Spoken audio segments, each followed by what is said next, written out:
Bom, então, bom dia. Hoje nós vamos começar a, infelizmente, última sessão da série de Diálogos de Direito e Justiça com os professores Benjamin Rivaia e hoje com o professor Juan Ferreira Guaguera, professor catedrático da Universidade de Oviedo.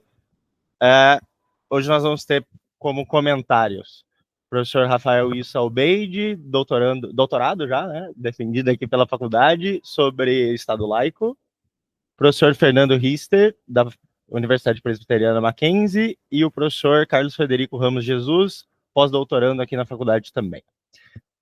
Bom, sem mais delongas, professor, por favor. Muchas gracias. Obrigado, perdón. En primer lugar, disculpa a todos por la voz.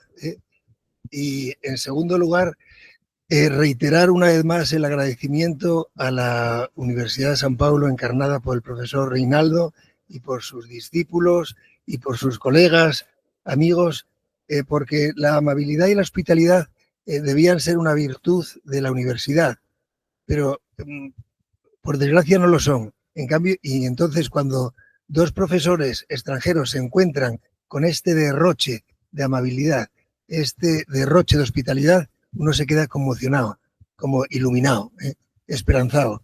Y hablando de iluminado y de luces, sois todos filósofos. Yo creo que soy el único, los pocos que no somos filósofos. Entonces voy a robar una frase a Wittgenstein. Entonces él solía decir que todo lo que puede ser dicho claramente. Y sobre aquí lo que no se puede falar, debe calar, exactamente. Bueno, yo la voy a estrujar, la voy a utilizar una variante interesada. Todo lo que puede ser dito en relación al número 3. Yo no sé por qué, pero creo que el número 3 para mí es mágico. No sé, y que todo se puede explicar como en un triángulo, con 3 trazos. No sé si tiene una raíz filosófica, la dialéctica de Hegel, tesis, antítesis, síntesis. En religión, la religión cristiana tiene 3 personas de la Santísima Trinidad, o si se me ha embotado la cabeza con las canciones populares de España, 3 eran 3, las hijas de Elena. No sé. En todo caso, voy a dividir esta explicación en un triángulo, en referencia al número 3. Primero, voy a explicar lo que es la libertad de expresión en sentido amplio. Después, en segundo lugar, cuáles son los límites a la libertad de expresión. Y en tercer lugar, como es un terreno, una frontera invisible, voy a mostrar, después de un estudio, algunos criterios del Tribunal Constitucional y del Tribunal Europeo de Derechos Humanos, algunos criterios que ellos adoptan para intervenir, para sentenciar estos choques entre un derecho que es la libertad de expresión y derechos con los que colisionan. Bueno, en primer lugar, un concepto sociológico de la libertad de expresión. La libertad de expresión en sentido amplio se refiere a la libertad de opinión y la libertad de información, de hechos. En un periódico vemos, en un medio de comunicación, en una radio, hay noticias que son hechos relevantes, hechos frescos, nuevos. Hay una máxima en el periodismo que dice: nada es tan viejo, tan viejo como el periódico de onte. O sea, eso. Y que son veraces. Vamos a ver luego, porque una cosa es el concepto sociológico de veracidad, verdadero, y otra cosa es veraz jurídicamente. Hay cosas que pueden tener errores y ser protegidas por la libertad de expresión, siempre que, lo adelanto ya, siempre que la información haya sido elaborada con la diligencia de un buen periodista, aunque haya errores. Si los errores no son sustanciales, esa libertad de expresión se puede proteger. Por tanto, he visto, y luego hay opiniones que los vemos en los artículos o en el editorial del periódico. La diferencia de editorial, el editorial, decimos en España, es la opinión del periódico, y la editorial es una empresa que publica libros, ¿no? Desde el punto de vista jurídico, la libertad de expresión e información. Primero, las diferencias y después las coincidencias. Vamos a analizar la estructura de la libertad de expresión. Bueno, por el objeto o contenido, la libertad de expresar, lo dice la Constitución, nuestro artículo 20, es el derecho a expresar y difundir libremente por la palabra, la voz o cualquier medio, pensamientos, ideas u opiniones, o creencias o cualquier cosa, pensamientos, ideas u opiniones. Y, en cambio, la libertad de información es un derecho, ya no es a expresar, es comunicar, recibir libremente información. El criterio de información o información es un criterio que es jornalístico, porque es el director del periódico quien decide qué es noticia, qué es de interés público, de más interés público y qué es lo más fresco. Es un criterio periodístico. Pero la información ha de ser veraz. Y el criterio de veracidad ya es un criterio jurídico, porque, volvemos a decir, hay que analizar si esa información ha sido elaborada con la diligencia de un buen periodista. Adelanto, 2 instrumentos. El buen periodista tiene que utilizar fuentes fidedignas, fuentes confiables y contrastar la información. Si un periodista viaja y algo le dice el taxista no es una fuente fiable. Y si simplemente recibe una información y no contrasta, esa información, aunque no está protegida por la libertad de expresión. Si comete un error pequeño, puede estar protegida, pero tiene que demostrarse esos 2 elementos de haber utilizado esas fuentes fidedignas y el segundo, de haber contrastado, profesionalizado la información. Hay veces que en un texto la información y la opinión se misturan, se mezclan. ¿Cómo hay que analizarlos? Si se pueden separar, se separan. El juez los separa y lo analiza una parte como información y otra parte como opinión. Si no, el juez determina cuál es el elemento de los 2 que pesa más prevalente en una información. Porque según sea información u opinión, veremos después, la actitud, el peso es diferente. Por el objeto, muy claro. Por los titulares. ¿Quiénes son los titulares de la libertad de expresar? Todos tenemos derecho a expresarnos, En los medios tradicionales, solo algunas personas tenían acceso a los medios de comunicación. Ahora mismo, con las redes, todo el mundo tiene un auditorio para expresarse, para expresar sus ideas, Facebook, Twitter, lo que sea, Instagram. Entonces, todo el mundo tiene ese derecho y hay una cuestión que no vamos a entrar, es en España, yo creo que en Brasil, hay una institución que se llama el derecho de acceso. Es grupos sociales y políticos como ellos, significativos, tienen acceso a los medios de comunicación. Por eso hay propaganda en la televisión española, hay un espacio para las religiones, el domingo por la mañana, para las religiones con acuerdo con el Estado, católica, judíos, protestantes, musulmanes, hay un espacio gratuito.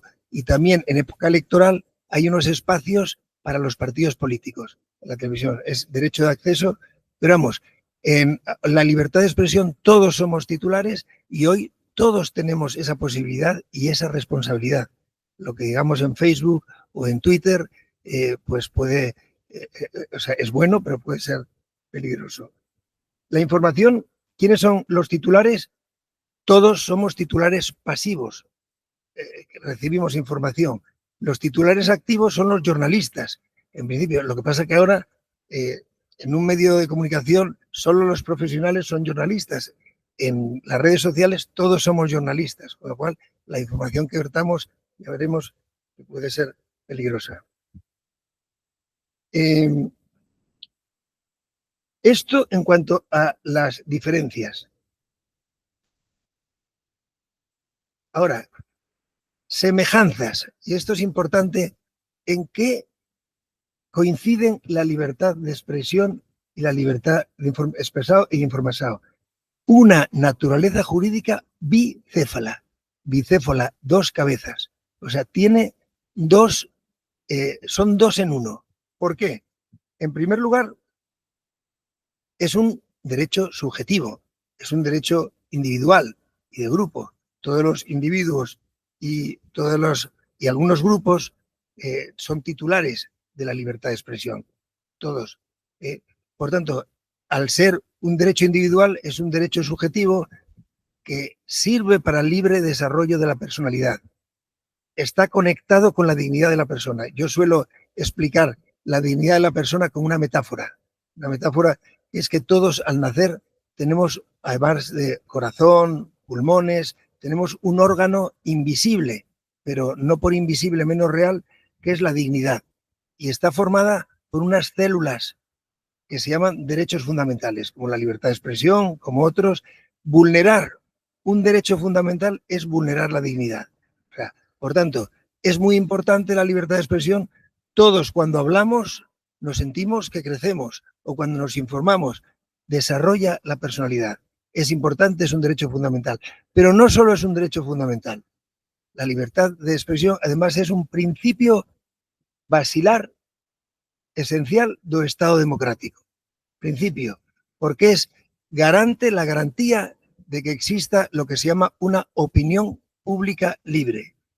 Y si no hay opinión pública libre, no hay sistema democrático. Por mucho que se llame sistema democrático, necesita la libertad de expresión para que la gente se exprese, se informe. Por tanto, este doble carácter, que es un derecho fundamental, esta naturaleza bicéfala, derecho fundamental, y principio informador, es lo que le hace, en principio, más poderoso a este derecho fundamental. Primera parte, hemos dicho punto de vista sociológico, jurídico, semejanzas y diferencias. Límites de la libertad de expresión.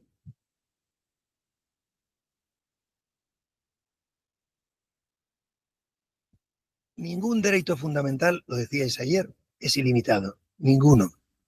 Todos tienen límites. En la Constitución española, en la Constitución habla, después de reconocer la libertad de expresión, menciona 3 límites que son los límites clásicos de la libertad de expresión. La honra, la intimidad y la imagen propia y propia imagen. Habla también de la protección de la juventud y de la infancia. Dice, límites son esos, todos los derechos, en principio, todos los derechos fundamentales y las leyes que los desarrollan, que los desenvolvan. Pero específicamente los derechos fundamentales que se enfrentan a la libertad de expresión son la honra, la intimidad y la propia imagen. La honra, ideas claras. La honra tiene una vertiente interna y una vertiente externa. La interna es ese derecho que tenemos de la boa imagen, el derecho que tiene todo el mundo a tener autoestima, buena imagen de sí misma, que a veces ya cuesta para que nos la erosionen. Entonces, hay veces, el ejemplo, que un reproche de un colega violento, aunque no tenga razón, te erosiona. O sea, te erosiona, entonces te quita ese derecho a la autoestima. Y tiene una vertiente externa que es el derecho a tener una boa reputación diante de otros. La reputación profesional es parte de la honra.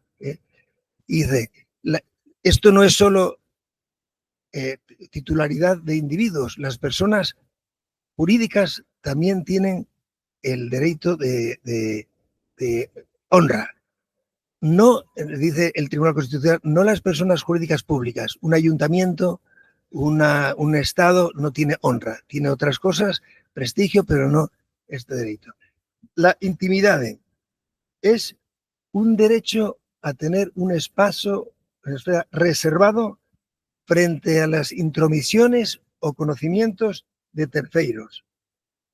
¿Hasta dónde puede llegar ese espacio? Es una cuestión que discutible, pero un espacio donde la persona puede hacerse a sí misma, sin la mirada de los otros. No quiere decir un espacio al margen de la ley, sino al margen de la curiosidad de los otros. Hay una película, fíjate que no citamos ayer, pero me viene a la cabeza, La ventana indiscreta, The Rear Window, o sea, de James Stewart, Alfred Hitchcock y Grace Kelly. Entonces se ve como una posible vulneración del derecho de la intimidad de una persona. Pero ¿y si descubre un asesinato? Es una cuestión. La propia imagen es eso, el derecho a exponer o divulgar mi propia imagen con mi voluntad y por foto grabado. La protección de la juventud y la infancia es un límite que menciona la Constitución, pero ¿y cuál es el alcance? Porque todos los derechos tienen un alcance mayor o menor. Dice la ley que depende de algunos factores. Las ideas de cada tiempo, la honra hoy no es la honra del siglo, de la época de la monarquía, aquí cuando había duelos, ¿no? Los actos propios. Claro, una persona puede contar intimidades suyas en los medios de comunicación, entonces ya está él mismo, por su acto propio, disminuyendo el derecho a la intimidad. Luego, si otro lo comenta, no puede reclamar, eso es mi intimidad. No, bueno, tú has abierto la puerta y, por tanto, reducido la intimidad. El contexto, vamos a ver, un político no puede pretender la misma amplitud de honra que un ciudadano. Por su cargo, su honra, tienen honra, pero decrece un poco. O a veces la verdad, lo hablábamos ayer, alguien lo comentaba, la verdad de las imputaciones, la exceptio veritatis.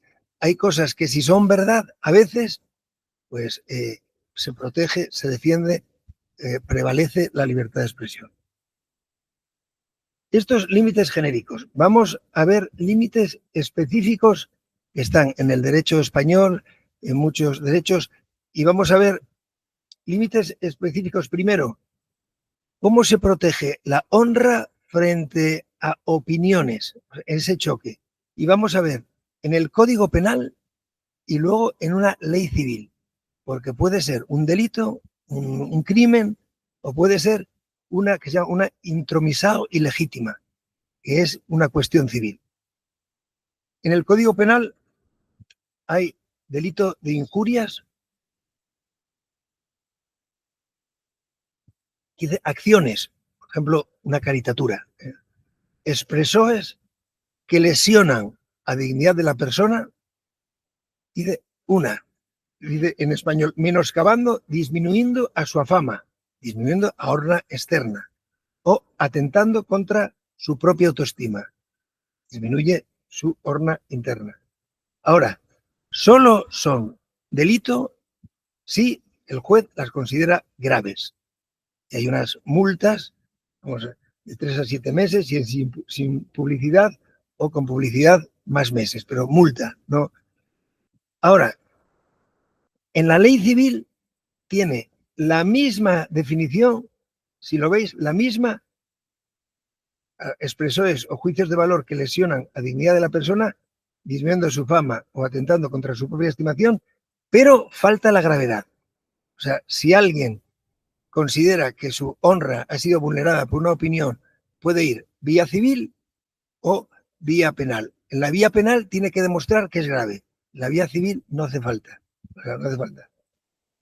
Y luego la persona decide qué vía elige. La honra, la protección de la honra contra no expresiones, sino informaciones. El delito de injurias también está previsto para imputar fatos o feitos, no sé cómo se dice, fatos o feitos, fatos injuriosos que lesionan la dignidad de una persona. Lo mismo, disminuyendo su fama o atentando contra su propia estimación. Ahora, aquí la gravedad es objetiva. ¿Cuándo una injuria provocada por una información es grave? Si yo cojo una información y la abierto sabiendo que es falsa, conocimiento de su falsedad, o temerario desprecio a la verdad. ¿Qué quiere decir esto? Yo me llega una información y es tan apetitosa que no quiero contrastarla, la abierto. Es un desprecio a la verdad, temerario desprecio a la verdad. Dice, salvo que haya una exceptio veritatis, es una persona acusada de injurias, es excusada si la pena o fato imputado era verdadero siempre que se refiera a funcionarios en el cumplimiento de sus actos. El profesor de Derecho de Oviedo viene a la clase borracho, embriagado, y es algo que es injurioso, es un fato, no es una imputación de un delito, pero es algo deshonroso. Y dice, pero como soy un funcionario, si se prueba, si la persona que lo dice prueba la verdad, el exceptio veritatis queda exonerado, excluido del delito de injurias. Calumnia, ahí es una cosa clara, se le imputa a la persona un delito, El comisario Villarejo, o un comisario X, practicó torturas. Entonces, alguien es un narcotraficante, estás imputando un delito y si se hace con conocimiento de su falsedad o con desprecio de la verdad, es un delito, salvo que, exceptio veritatis, el acusado de calumnia demuestre la verdad de sus actos.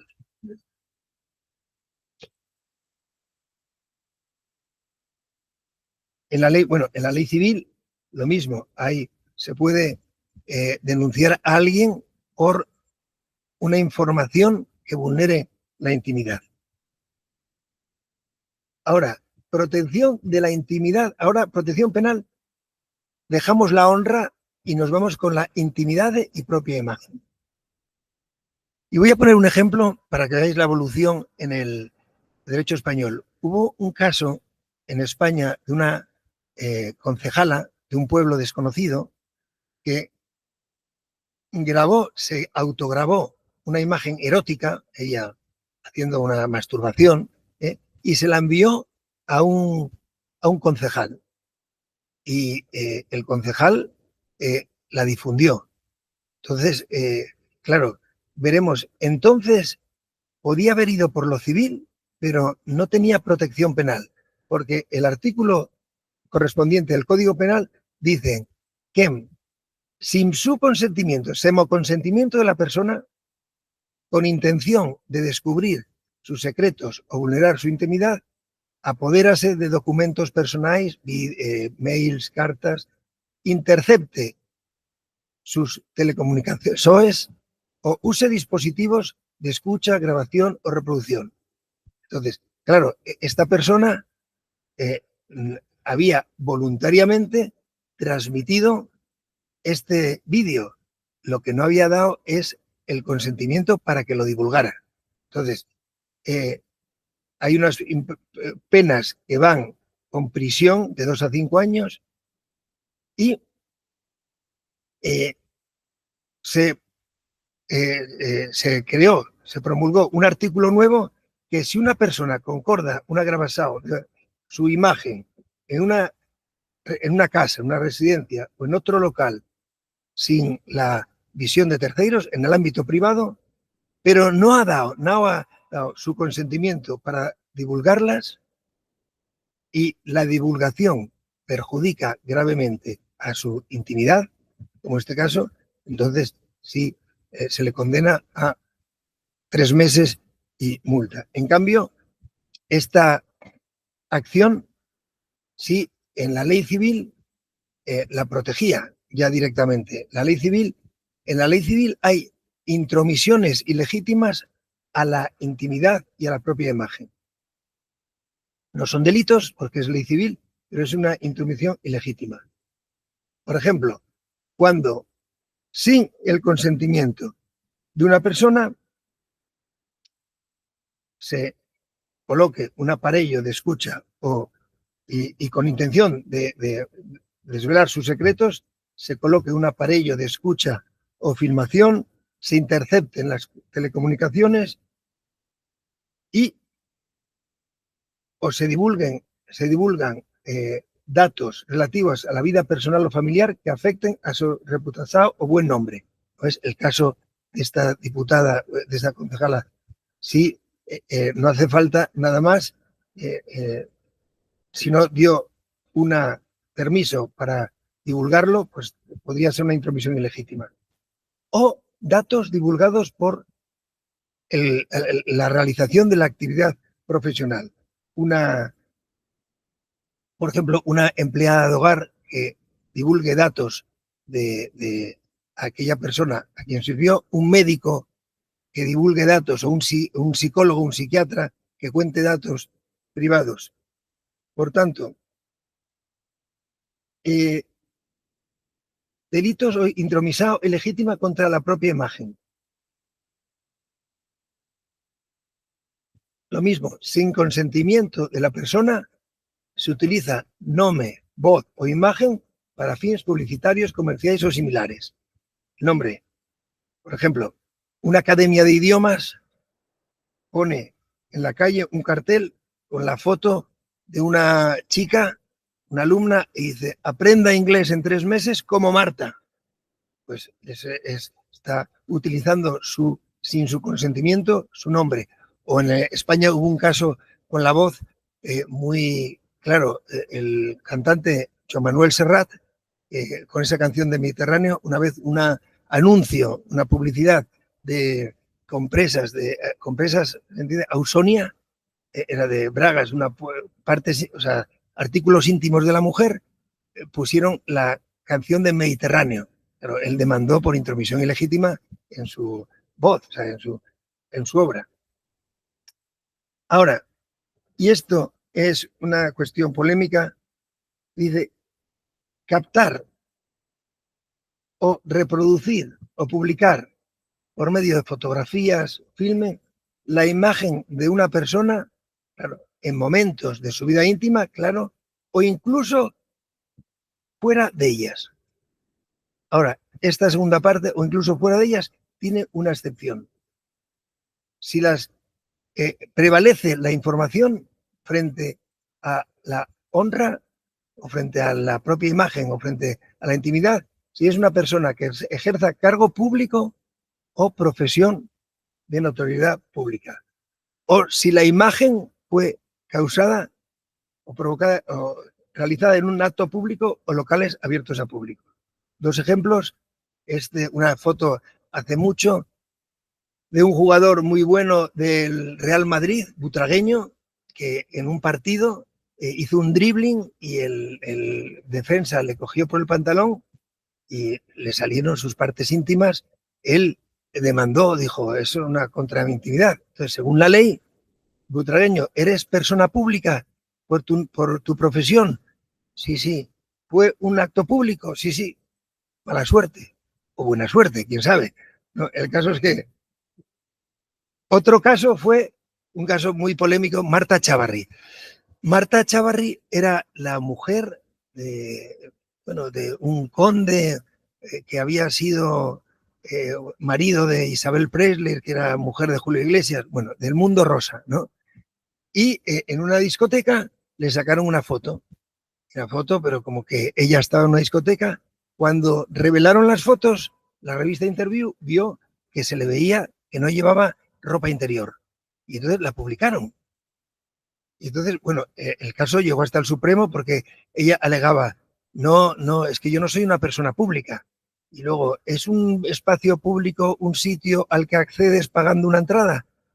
Bueno, hubo varios, pero el Tribunal Supremo acabó condenando a Interview, que ya se había hecho millonaria con varias tiradas, pero hizo una cosa en la sentencia que no debe hacer una sentencia, que es llamarle la atención. Bueno, se ha vulnerado tu intimidad, pero si eres una persona conocida, por lo menos vete a los sitios llevando ropa interior. Bueno, es algo, pero bueno, es el año 90 o algo así. Por tanto, hasta aquí los límites. Y ahora vamos a la cuestión. Claro, son límites a veces no claros.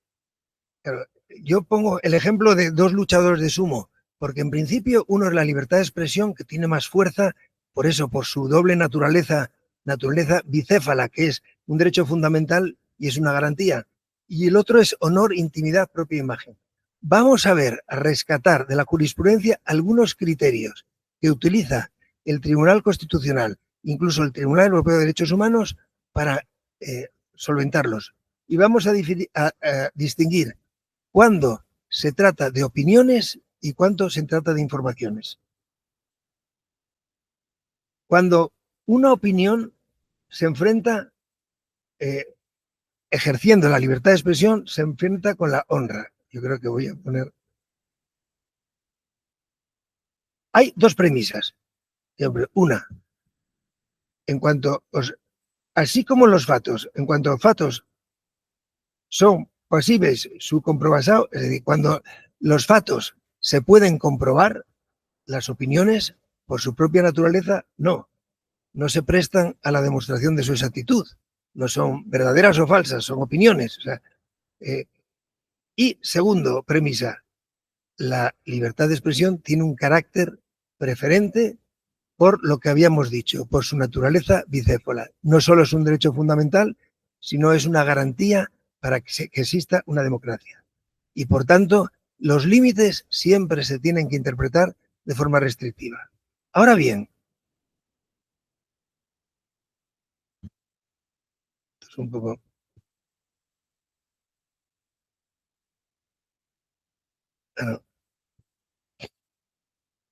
Siempre goza de carácter preferente y en principio, siempre, pero unos matices. Primero, no existe, si se ve que no existe una intención clara, directa y principal de injuriar. Es decir, si no hay esa intención de herir, la libertad de expresión no puede equivalerse a un derecho a insultar.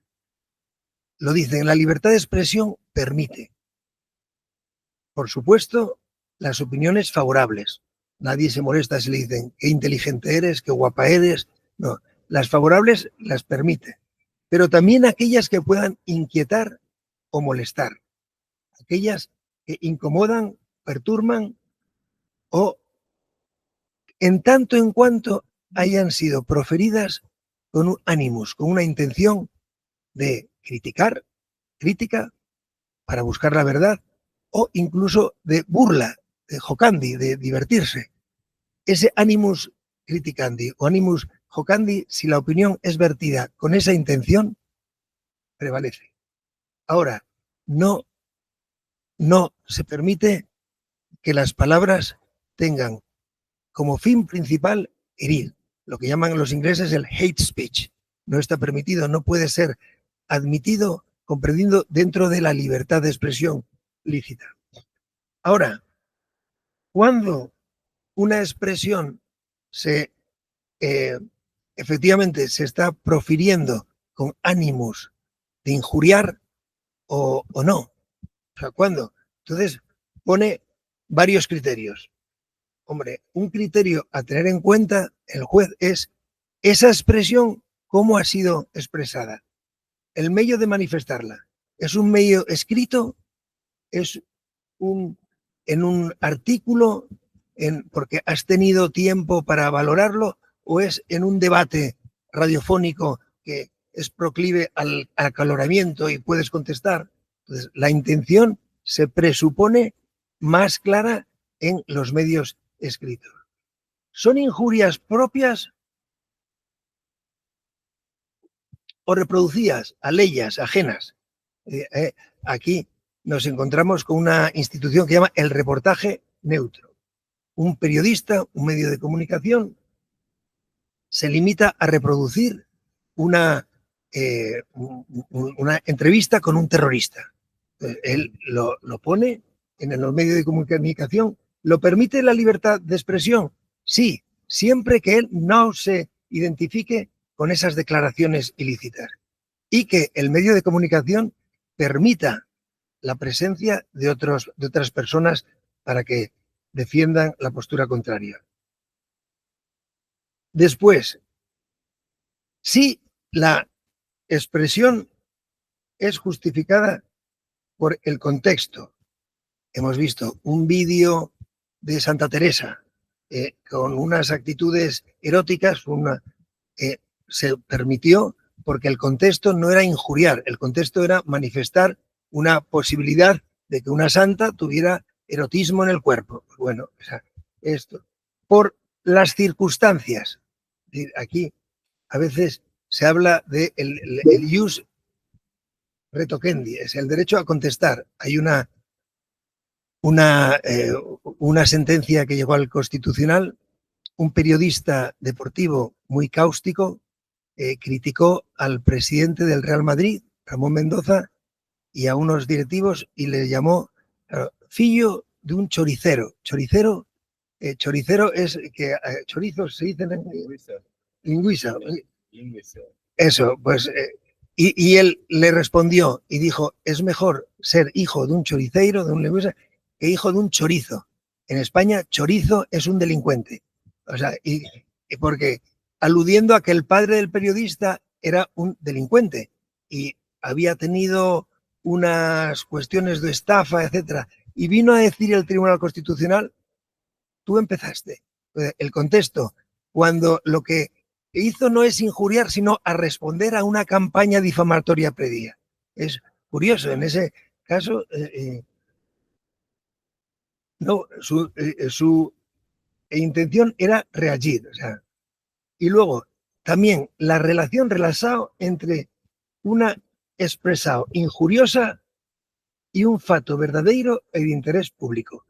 Cuanto más conexión tiene esa expresión injuriosa con un hecho verdadero, veraz y de interés público, más protegida la libertad de expresión y menos.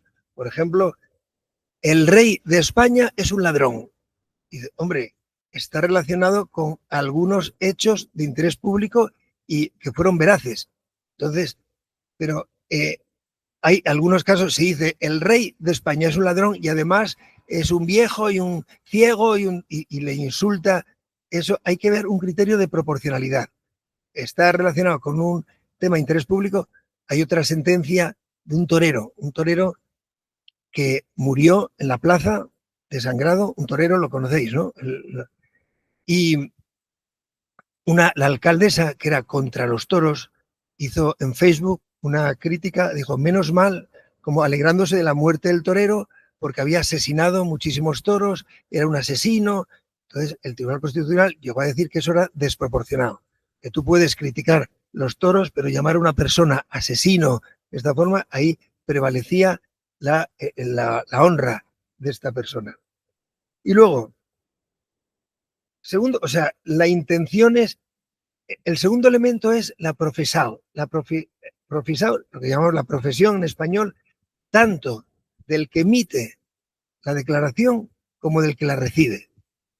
Es decir, en el caso del destinatario, si el destinatario, por su profesión, se ve obligado a reducir su honra, caso de los políticos, lo tiene que soportar. Hay descalificaciones que si nos lo dicen a nosotros o a un ciudadano no son atentados, intromisiones ilegítimas al honor o injuria, pero no lo es si es a un diputado. Ahora, y luego, en función de la profesión, los diputados y senadores en España tienen lo que se llama inviolabilidad. Es decir, en la Cámara de Diputados pueden decir lo que sea. Injurias, calumnias, tienen inviolabilidad. No pueden ser perseguidos por ello. Inviolabilidad que a veces se confunde con inmunidad. Inmunidad quiere decir que no pueden ser detenidos si no es por causa de flagrante delito. ¿Por qué? Porque tienen que pedir para ello permiso al Tribunal Supremo.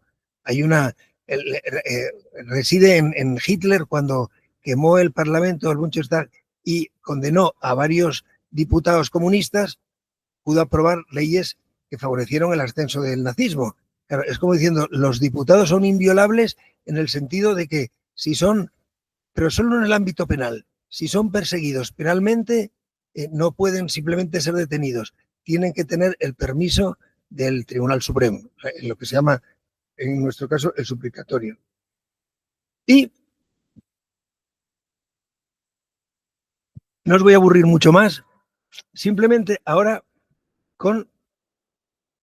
cuando lo que, aquí está mucho más fácil, es más sencillo, cuando lo que se enfrenta al honor, intimidad, propia imagen, no es una opinión, no es una expresión injuriosa, sino es la información. Las premisas son las mismas. Los fatos, al contrario de las opiniones, préstanse a una demostración de a su exactitude. Los hechos son o no son, verdaderos o no. Y luego, la información tiene un carácter preferente por lo que ya hemos dicho, por su naturaleza bicéfala, porque es un derecho fundamental y es una garantía de la opinión pública. Ahora, la información tiene siempre un carácter preferencial si la noticia es veraz y de interés público. Aquí es matemático. Es veraz lo que habíamos dicho. Veraz es verdadero, es veraz, equivalente.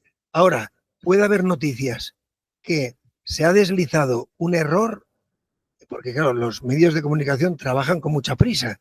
El cierre es a las 6 de la tarde y a veces si tuvieran que tener una exactitud, pues los periódicos tendrían páginas en blanco, ¿no? Y no puede ser.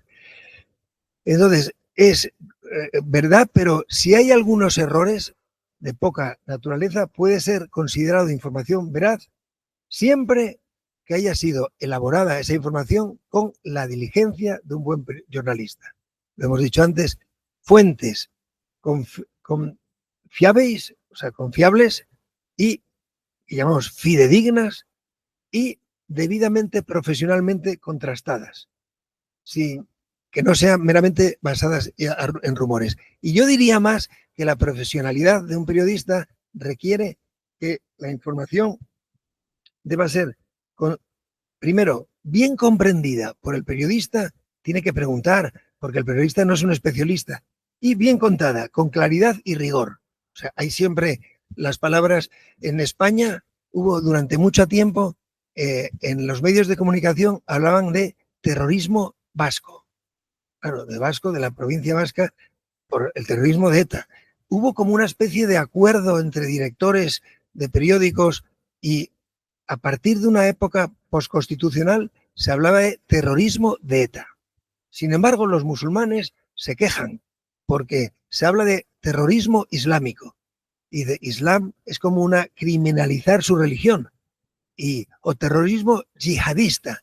La yihad en árabe es esfuerzo por ser mejor.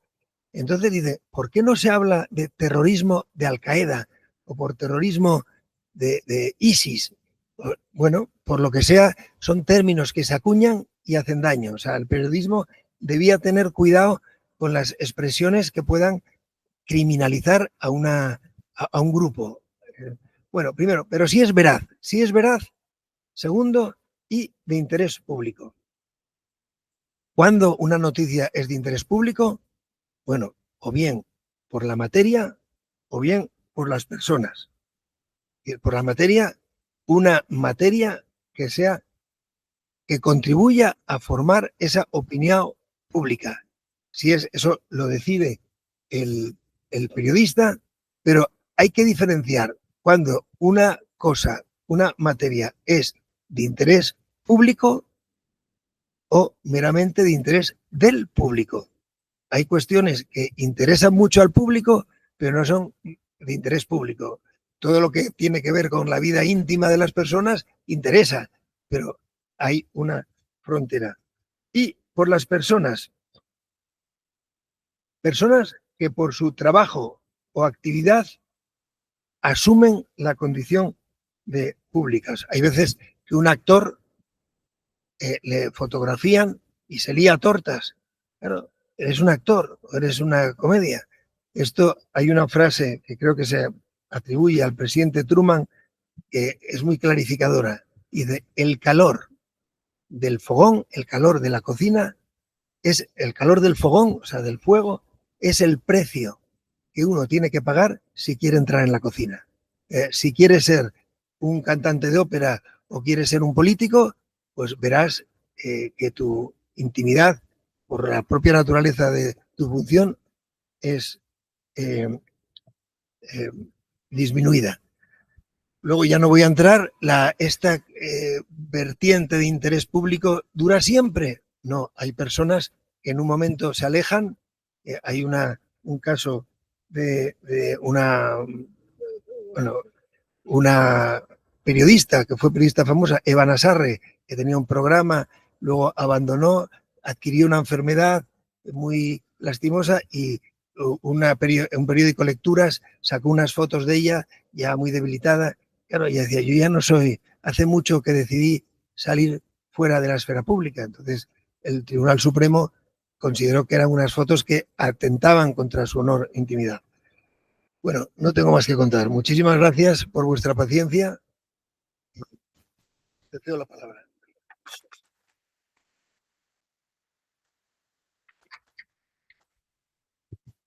Muito obrigado, professor Juan, pela exposição. Acho que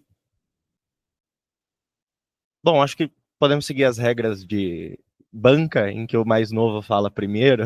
Então, por favor, professor Rafael Issobeide.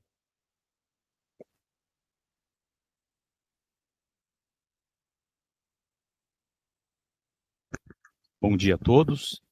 É uma alegria estar aqui e poder ouvir o professor Juan, que veio de longe nos ensinar. E eu agradeço ao convite do professor José Reinaldo para compor essa banca ao lado do professor Carlos, do professor Fernando. E eu vou começar pelo fim da exposição do professor Juan, em que ele fala dos limites da liberdade de expressão, e no texto, no artigo científico apresentado pelo professor, ele cuida da liberdade religiosa como um dos limites à liberdade de expressão, e fala de um caso julgado pelo Tribunal Europeu de Direitos Humanos, em que o tribunal colocou limites à exposição de um filme por uma instituição austríaca, a instituição Otto Preminger, que veiculou um filme inspirado numa obra do Oscar Paniza. Essa obra foi publicada na virada do 19 para o 20, numa época em que o laicismo era muito forte na Europa e o anticlericalismo era muito forte nos países europeus e aqui na América Latina também. E se naquela época essa obra foi bem aceita, eu fiquei pensando que havia algumas razões pelas quais o Tribunal Europeu, e por maioria, não por unanimidade, entendeu que a veiculação se mostraria ofensiva. E eu pensei o quanto se confunde a liberdade religiosa e a laicidade que decorre dos tempos modernos com a amplitude dos direitos da liberdade de expressão. Se imagina que se pode emitir críticas contundentes a religiões que ultrapassam os limites do bom senso e da própria crítica, sob as vestes de que aquilo ali seria a liberdade de expressão e que, além disso tudo estaria respaldado por uma pseudo-liberdade religiosa. E me parece que isso tem a ver com a própria mudança do conceito de religião ao longo do século XX. No período em que o Oscar Paniza escreveu a obra dele, na virada do 19 para o 20, a religião, o conteúdo mais corrente era da ideia de religião, associava ela a uma ideia de extratemporalidade, de algo sobrenatural que estaria fora do indivíduo, fora daquilo que cada um poderia ter para si, algo dado e não algo construído. E ao longo do século XX, essa ideia de religião passa a ser construído como um vínculo de continuidade, em que a religião estabelece laços entre crentes de sucessivas gerações, e que o conteúdo do crer já não é mais tão importante para que se tenha respeito àqueles direitos que envolvem professar as suas religiões. E eu digo isso porque a gente, quando lança um olhar a essa tradição e não a uma tradição que liga diferentes gerações, a gente pode retirar da laicidade, a gente pode retirar da laicidade uma desculpa para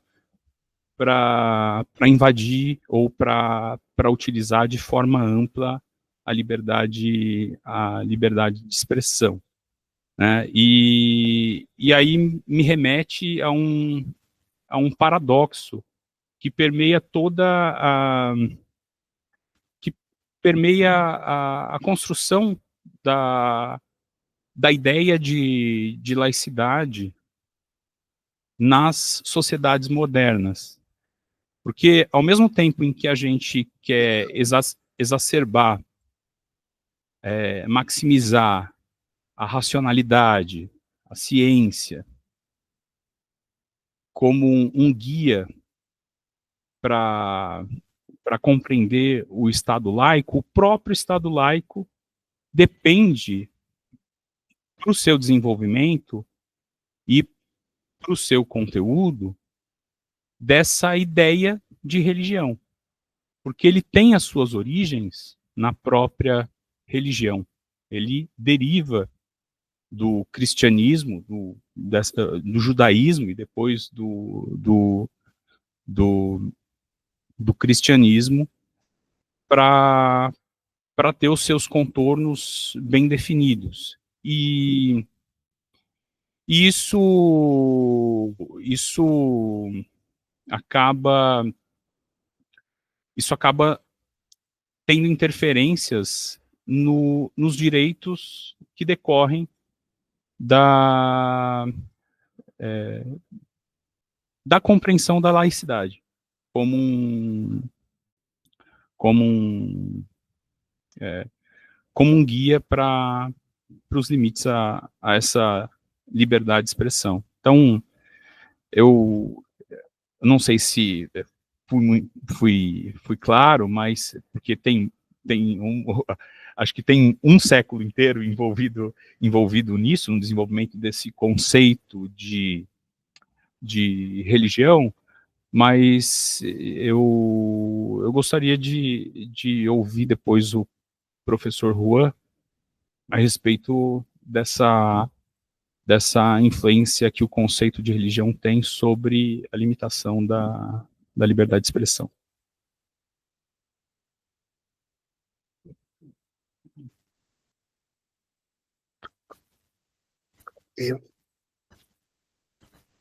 Muchísimas gracias por esta intervención tan buena, o sea, y estas cuestiones. El otro día el profesor Reinaldo me comentaba una declaración del presidente de la República, Lula, que decía: el error de la izquierda ha sido ignorar la religión, porque igual todo es mentira, igual morimos y no hay nada, es posible, pero la religión existe. Hay mucha gente que tiene esa creencia, existe y ha existido siempre. O sea, no sé si es, igual es, ahora me pongo como jurista, no sé, o como funcionario de un Estado laico, no lo sé, pero son minorías que tienen esa creencia. Y citas una sentencia que fue muy sonada en su tiempo, Otto Preminger contra el Estado de Austria.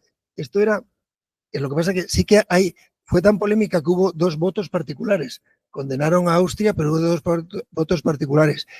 Se trataba, si no recuerdo mal, de una obra de teatro, además basada en una obra antigua de Paniker, de Oscar Paniker era, sí. Sí, y que en la que aparecía, pues algunas escenas eran la Virgen, que tenía como una atracción sexual, era una desmesurada, tenía relaciones incestuales con Jesucristo, Jesucristo era como un tonto, la Virgen tenía relaciones con el diablo, era, bueno, o sea, objetivamente para alguien medio era fuerte, pero bueno, fuerte. Y no puede haber libertad de expresión, y sobre todo porque decían, es en un sitio público que la gente tiene que pagar una entrada y además se advertía que era duro. Bueno, fue un tema porque, claro, ahí el límite de la libertad de expresión no era tanto que también la libertad religiosa, sino como un concepto de la libertad religiosa se ve afectado o afecta o disminuye cuando erosionan los sentimientos religiosos, porque bueno, es un constructo abstracto. El caso es que lo condenaron a Austria, pero hubo 2 votos particulares que dijeron que no, que tenía que prevalecer la libertad de expresión. Es una decisión que toman los estados. En España hay un delito que se llama el delito de escarnio. El delito de escarnio, que muchos dicen que quede fuera del Código Penal. Bueno, pero los positivistas dicen hay que obedecer al derecho tal cual es. Entonces, en el escarnio hay 3 elementos. Dice escarnecer, es decir, escarnecer es una befa, mofa, pero grave. Dice contra dogmas, creencias, contra los que lo profesan, y añade, incluso contra los que no profesen, incluso contra los ateos. Escarnecer tiene que ser público, o sea, primero, algo grave, público, y tercero, el elemento es la intención de ofender sentimientos religiosos. Y siempre que hay estos casos, es un dolo específico. Con lo cual, si el reo de escarnio dice, no, esto es brutal, pero mi intención no era ofender los sentimientos religiosos, queda absuelto. O sea, o el juez puede absolverlo, es que lo ha declarado. Entonces, en cambio, la diferencia con los delitos de odio es que en los delitos de odio no se exige este dolo específico, sino un dolo genérico. Basta con que hayas emitido unas frases que son un fomento a la discriminación o al odio y ya estás. Un caso también reciente fue unos tweets. O sea, me parece que era presidente de Amnistía Internacional, que era de raza negra, publicó unos tweets y le respondieron por Twitter con expresiones racistas, insultándole por negro, vamos a hacer una cacería, ¿quién da más, quién da menos? Y tal. Y luego ellos alegaron que no tenían intención, era una intención jocosa, animus jocandi, pero ahí el tribunal dijo que eran expresiones objetivamente discriminatorias y objetivamente, y además la discriminación al odio no es un delito de resultado que haya que probar que otros a partir de eso se les insufle el odio, no, dice, son objetivamente discriminatorias y por tanto le condenaron. En cambio, en el escarnio, que eso sería el caso Otto Preminger, sería en España si ocurriera un delito de escarnio, basta con que la gente diga, No, nuestra intención era una crítica a la Iglesia Católica, porque, ya digo, el otro día, lo mencioné, unas frases de un actor famoso cagándose contra la Virgen, los santos, y me sobra mierda para todo, no sé, que era como muy fuerte. Él dijo, no, esto en ningún momento yo quise herir los sentimientos religiosos de los católicos, ¿eh? Y entonces fue absuelto. Pero curiosamente en el delito de escarnio, que es algo que la gente, hay una parte que dice, o el que quiera herir los sentimientos de personas por no profesar ninguna religión. Es decir, que se puede escarnecer a los ateos, según ese delito. Hay un debate si se tiene que mantener o no en el Código Penal, pero mientras no se quite, ahí está esa figura.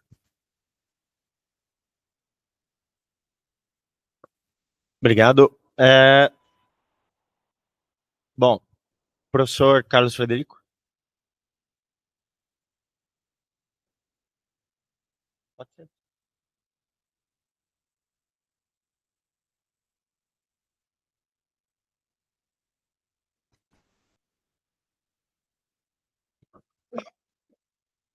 Bem, bom dia a todas e a todos. Gostaria, né, de agradecer, né, inicialmente aqui ao professor Juan pela percussiente exposição, né, muito interessante, que levantou diversos temas aqui, e eu vou tentar trazer alguns deles, que são temas bastante importantes aqui para o nosso cotidiano. Creio que temas de gravidade até na associação que eu vou tentar fazer aqui para nossa sociedade democrática, né? Quero cumprimentar o professor Fernando, o professor Rafael, Daniel, e agradecer muito ao professor José Reinaldo pelo gentil convite para estar aqui nessa mesa. Pois bem, inicialmente, quando um dos casos, professor Juan, que o senhor trouxe, me lembrou de um caso semelhante, aqui é só uma nota, na verdade, que numa rápida pesquisa que eu fiz aqui, eu vi que no Brasil não teve nenhuma judicialização. Um caso semelhante ao da Modelo, né, que o senhor mencionou, que estava numa boate e foi fotografada sem roupas íntimas, né? Há mais de 3 décadas, aqui, tivemos um presidente, o ex-presidente Itamar Franco, estava em um camarote do Carnaval, na Sapucaí, e foi fotografado juntamente com uma modelo, né? Lilian. E a Lilian foi fotografada de uma forma bastante sensacionalista, né, pela imprensa, e se notou que ela estava sem roupas íntimas, né? Vi aqui as consequências do caso, né, brevemente, não vi nenhuma notícia de judicialização, mas sim que ela foi, ela se retirou até do país, foi morar na Itália, porque foi um problema sério para a honra pública dela, né? Quer dizer, e aí a gente vê as mesmas questões, os mesmos critérios, né, que o senhor trouxe. Era um assunto de interesse público, porque ela estava com o presidente da República, né? O presidente da República naquela situação, mesmo sendo presidente da República, estava numa situação de agente público ou estava se divertindo como uma pessoa, enfim, uma pessoa privada, né, com direito à sua intimidade? A sua intimidade seria menor por ele ser presidente da República, ainda que ele estivesse em carnaval, maior show da Terra, maior espetáculo da Terra, aquela coisa, e isso traria por um arrastamento, uma diminuição da intimidade de uma anônima, né, que foi chamada ali ao camarote do presidente, né, teve o azar de ser fotografada de uma maneira tão invasiva, né? O caso, até onde eu vi, não foi judicializado, mas acho que o dano à honra da pessoa foi tão forte que ela precisou sair do país, né? E se colocar em outro país, fazer a sua vida na Itália, né? Sim, sim. O presidente continuou normalmente e teve uma crise de imagem ali, teve um problema, mas terminou o mandato dele, né? O que já é muita coisa, e passou. passou o poder e passou pacificamente o poder para o seu sucessor, que foi o escolhido por ele, né, na verdade, né? Também passar pacificamente o poder também é muita coisa, né? Enfim, ele se recuperou, mas ela não, né? Bom, esse é um comentário mais de um caso semelhante que a gente teve aqui, e por não ter sido judicializado, eu não me recordo de nenhum caso semelhante a esse, tão estrepitoso, né? Alguém com uma violação de intimidade vinculado a uma pessoa pública numa situação meio pública, meio privada, né? Meus comentários, né, seriam, na verdade, também, né, 3, né, para continuarmos aqui com o número 3, né? Lembrei de falamos bastante de cinema, né, nas outras apresentações, lembrei de um filme do Eric Romer, né, o Conto de Primavera, se não me engano, que a professora de filosofia fala, né, para a pessoa que ela pode pedir algumas coisas para ela, né? Fala para o rapaz, né, que está afim dela, e ele pede 3 coisas, e quando ele pede a quarta, ela fala, não, agora eu parei, né? Mas por que você parou? Fala, não sei, o número 3, eu gosto do número 3. Você tinha só 3 desejos, eu não sei se é por causa de Hegel, por causa do triângulo, da Santíssima Trindade, mas eu gosto do 3, né? Então, falamos de cinema nos outros dias, me lembrei desse belo filme do Romer também, que o número 3 aparece. Mas as minhas 3 questões, né? A primeira, eu acho que já parcialmente o senhor já abordou na pergunta do Rafael. Qual é exatamente o conceito de discurso de ódio, de hate speech, ou hate speech, enfim, para limitar a liberdade de expressão, né? Eu trouxe aqui o conceito nosso aqui no Brasil, que está na ADO, na Ação Declaratória de Inconstitucionalidade por Omissão 26, que foi a decisão do STF que decidiu criminalizar, né, os atos de LGBTfobia por uma interpretação conforme a Constituição, tornando-os análogos ao racismo, né? Enfim, um acórdão longo, né, relatado pelo ministro Celso de Mello, que já se aposentou, e a definição que ele dá de hate speech é essa aqui: manifestação que incita a discriminação ou que estimula hostilidade ou que provoca violência física ou moral contra pessoas, no caso ali dos autos, em razão de orientação sexual ou identidade de gênero. Claro que essa definição de hate speech a gente pode transpor para outras características do grupo discriminado ou minorizado, né? No final das contas, me parece que essa definição foi feita para manter uma ressalva, desculpa, que se faz nesse acórdão também, para se manter a liberdade religiosa, né?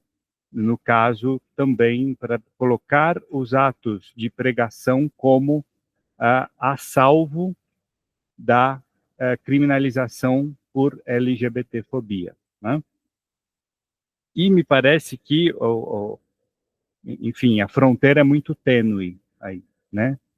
Porque se um pregador, né, no púlpito, vai dizer que qualquer ato desviante da cis-heteronormatividade é pecado ou gera condenação permanente, isso, de certa forma, pode provocar uma violência físico-moral contra as pessoas, pode estimular a hostilidade. Por outro lado, né, você tira argumento do pecado, do inferno, né, das pregações, né, o que sobra, né?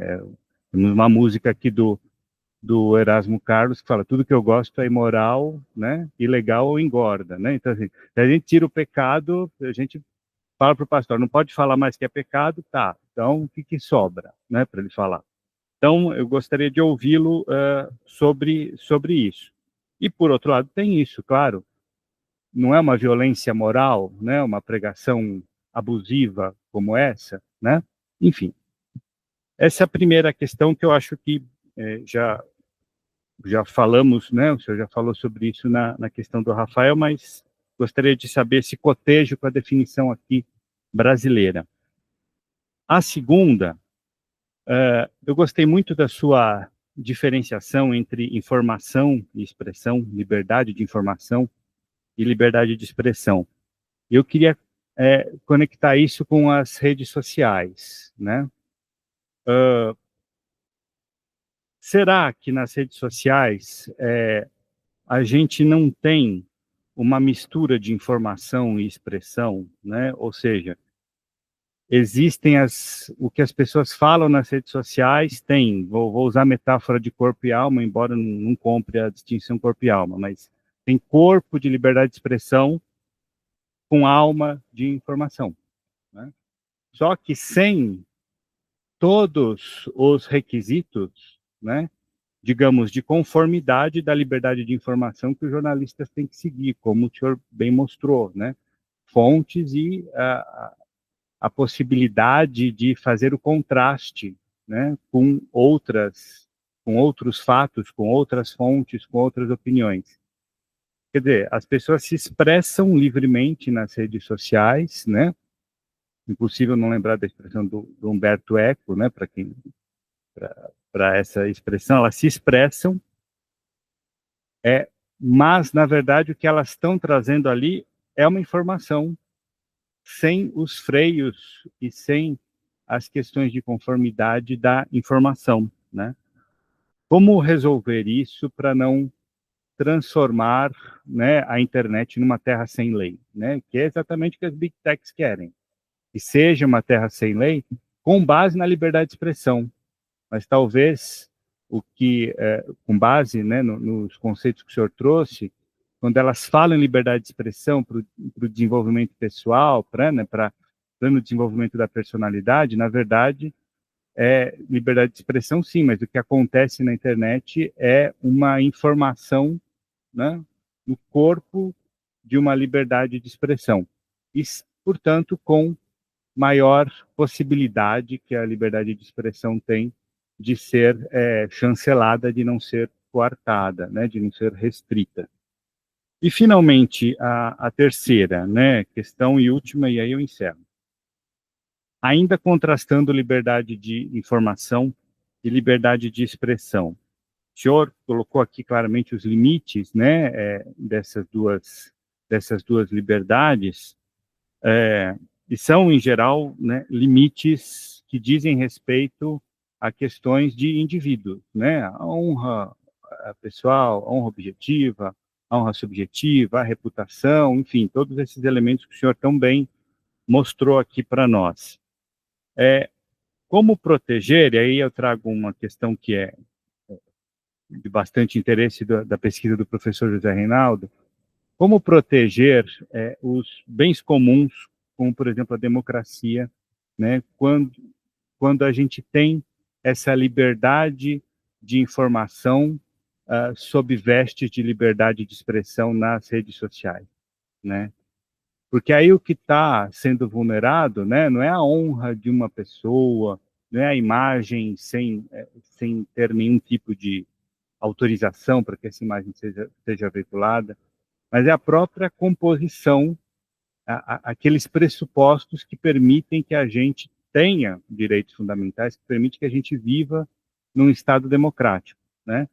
Não à toa, todas as ameaças à democracia, né, mundo afora, o caso brasileiro é muito claro, né, a trama golpista que acabou de ser julgada, né, pelo Supremo e os responsáveis presos, né, ontem, começou por um dos braços, né, que começou, mas um dos braços foi uma disseminação claríssima de informações falsas, né, com o disfarce da liberdade de expressão, né? Será que, da mesma forma que a gente usa, né, como o senhor bem expôs, o critério do escárnio, né, do escárnio religioso, será que dá para pensar, né, estou pensando alto, né, em alguma questão de um escárnio dos bens comuns, um escárnio de questões como a democracia, como a boa convivência, né, para ser um possível limite, esse sim, né? Como determinar isso? Porque também a gente pode cair no outro lado, que é criar que é absolutamente indesejável, que é criar o tal Ministério da Verdade, né?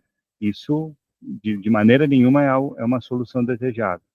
Mas também não é de forma nenhuma desejável deixar, né, que todas essas ameaças, a forma civilizada, a forma democrática de vida sejam vocalizadas sem que a própria democracia possa se defender disso, né?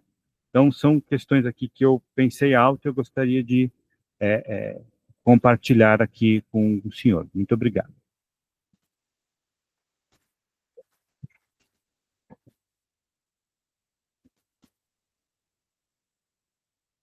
Molto obrigado, y también muy interesante las cuestiones, no sé si son 3 o más, pero yo... 3 questões, 3 questões. Exacto. Respecto a lo primero, que es esa foto del presidente, que era Collor, no, Itamar, con una... Ah, exacto, sí. Pues ahí yo creo que es clarísimo. Él, por supuesto, que es una persona pública y su intimidad decrece en la calle, durante los carnavales, no si estuviera en su cuarto de baño particular, ¿no? Pero claro, aquí la persona que está con él es una persona privada. Yo creo que en el momento en que se publica una foto, o sea, se puede publicar la foto, pero poniendo cubriendo sus partes, ¿no? Porque es una persona privada y no tiene por qué reducir esa lesión a su imagen, ¿no? Bueno, yo creo que jurídicamente es claro. O sea, otra cosa es que a veces se hace y luego se pide perdón, pero ya la imagen ya está vertida, ¿no? Después, una definición sobre la hate speech, la incitación al odio que diste, muy buena. Yo creo que es la definición clásica. Es cierto que ahí pone si provoca violencia. Yo creo que, sobre todo, la idea de la jurisprudencia europea no es necesario que se provoque la violencia, sino que si baste con que haya objetivamente ese comportamiento, esa exposición, esa expresión, provoca a la discriminación, sea contraria, sea discriminatoria, o incite al odio en el sentido de que uno, si odia, puede golpear. Y a veces, si no golpea, tiene el verbo. Entonces, el verbo produce ese mismo daño. Entonces, incita al odio en el sentido que es una expresión del odio, utilizado con palabras. Entonces, claro, ahí, ¿quién lo decide para que no haya esos ministerios de la verdad? Pues son los jueces en función de la legislación.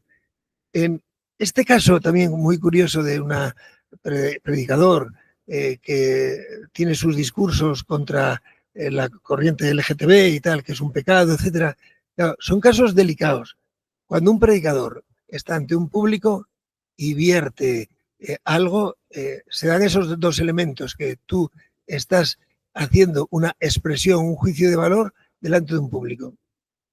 Puedes cometer delitos de odio siendo un predicador. Lo que pasa es que decir que algo es pecado o es contrario a la moral, se puede, claro, ahí puede vertirse, puede ampararse por la libertad religiosa, la libertad de expresión y la libertad religiosa, siempre que no separes una frontera. Yo qué sé, me imagino decir que es pecado, etcétera, pero ir más allá y decir que esas personas son asquerosos, tal, no sé, ahí sí que yo creo que son fronteras claras. Las fronteras no son nítidas, por eso jurídicamente lo interesante, ¿no? Y cuando hablabas de, claro, el peligro de las redes sociales, claro, socialmente, cuando veíamos un medio de comunicación, bueno, pues tenías que ser periodista, era un acceso complicado. Ahora mismo tú tienes un auditorio a tu mano, entonces no hay la sensación del peligro que es, porque mientras, claro, aquí los individuos son informadores y opinadores, pero claro, están sujetos a los límites. Es cierto que hay que regular quizás no sé si una regulación o una concienciación social, porque, no, yo fui a un tuit, puse 3 palabras, ya, pero hay un público. No, es que yo no lo veo, pero hay un público. Entonces, yo creo que eso requiere una regulación, pero también una concienciación y a veces que las noticias sobre condenas. Ahora en la jurisprudencia española ya aparecen cada vez menos El País, en casos de vulneraciones del honor, El País, ABC, y están Twitter, X, Instagram, Facebook, aparecen, claro, cuando uno lo puede demostrar. Y claro, ¿cómo proteger la democracia? Es verdad. Un político puede decir lo que quiera, puede mentir, lo hablamos el otro día. Claro, es que yo creo que falta una regulación en el sentido de que de ahí al Ministerio de la Verdad, o sea, un político en España hubo planteamientos de, bueno, censurar algunos periódicos, pseudoperiódicos, pero ¿quién eres tú para decir lo que es un pseudoperiódico? O sea, eso los jueces son los que tienen que decidir en función de la ley. Ahora, es cierto, hay actitudes que pueden ser muy peligrosas. Una mentira, si luego se prueba, puede afectar a tu honra, a tu responsabilidad política, a tu merma política. Pero hay veces que si dices, esto no es una enfermedad, y lo proclamas, claro, yo creo que, por supuesto, es una vulneración de la libertad de información, y lo que pasa es que aquí falta una figura legal en la que sea referido a los máximos mandatarios, y tú no puedes mentir. O sea, todos los políticos mienten como programa, pero si esa mentira tiene unas consecuencias devastadoras para la salud pública, pues no se puede permitir. Por sentido común, la libertad de expresión no lo puede permitir. Pero, claro, lo que decías tú muy bien, de ahí, es verdad, a crear un ministerio de la verdad pública y que el poder político decida lo que se debe decir, lo que no se debe decir, eso es muy grave, porque tienen que ser, en última instancia, en un Estado de Derecho, los jueces, en virtud de unas leyes. Claro. Obrigado, professor. Agora, professor Fernando Rister. O professor vai apresentar? Então eu vou... O senhor troca de cadeira comigo.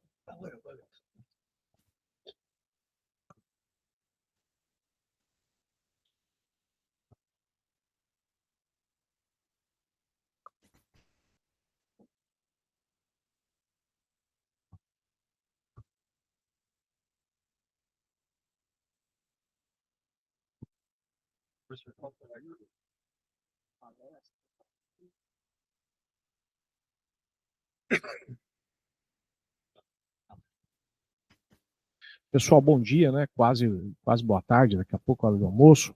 É um prazer enorme. Primeiro, eu agradeço ao professor Zé Reinaldo por mais esse convite, essa oportunidade de trabalhar junto.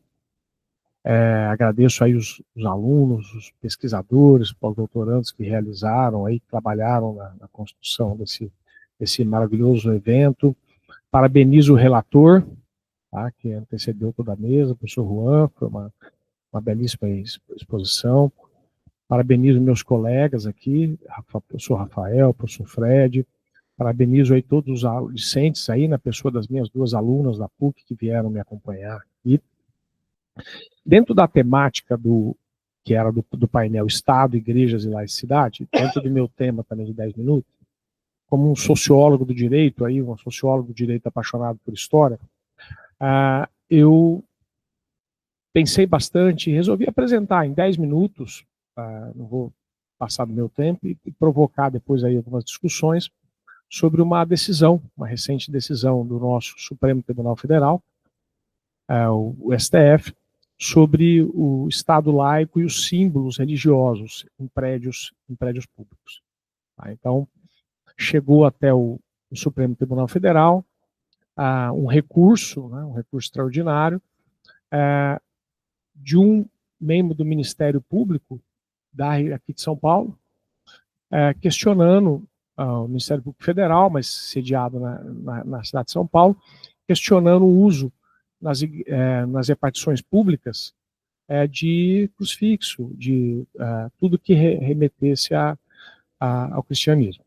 Tá? Isso e ele foi perdendo a questão até chegar ao Supremo Tribunal Federal, e toda a argumentação central do MPF, né, que a gente fala de Ministério Público Federal, foi no sentido de que o Estado, a Constituição, adota em um ponto o Estado laico, tá?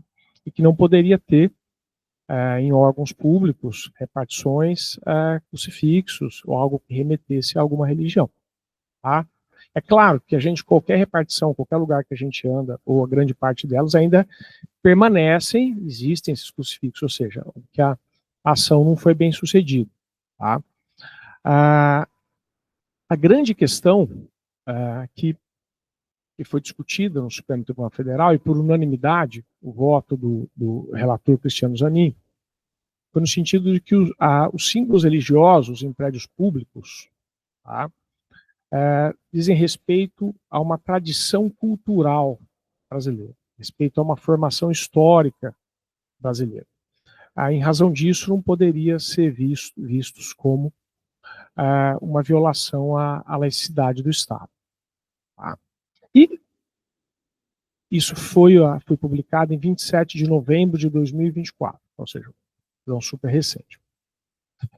Lendo o acórdão, que é um acórdão de mais de 100 páginas, 120, alguma coisa, você vai ver que por trás desse tema, e no belo trabalho do Ministério Público também, tem uma questão de o que é o Estado laico, a laicidade, o laicismo, e na defesa, foram recebidos várias entidades religiosas, como Amicus Curiae, e é interessante que na própria ação do Ministério Público fala que essa cultura nossa, que reconhece que é um trato cultural, mas que foi graças a muita influência de uma colonização portuguesa, onde a Igreja Católica Apostólica Romana teve um papel fundamental, seja na obrigatoriedade de boa parte dos indígenas se converterem, ou de tudo, foi um ambiente muito no qual a igreja teve uma atuação muito alta. São Paulo, onde nós estamos aqui, foi tudo fruto de uma forte atuação da igreja. E o MPF disse na sua ação civil pública que hoje você tem religiões de outras matrizes africanas, mas também você tem o protestantismo. E o curioso desse processo, do julgamento, é que um dos ministros da Suprema Corte que julgou, o ministro André Mendonça, ele não só é protestante, mas ele é pastor também. Então ele foi indicado pelo presidente Jair Messias Bolsonaro, ex-presidente Jair Messias Bolsonaro, e o ministro André, além de todos aí seus méritos acadêmicos, ter mestrado, doutorado, ser carreira pública por concurso, ele é um pastor presbiteriano.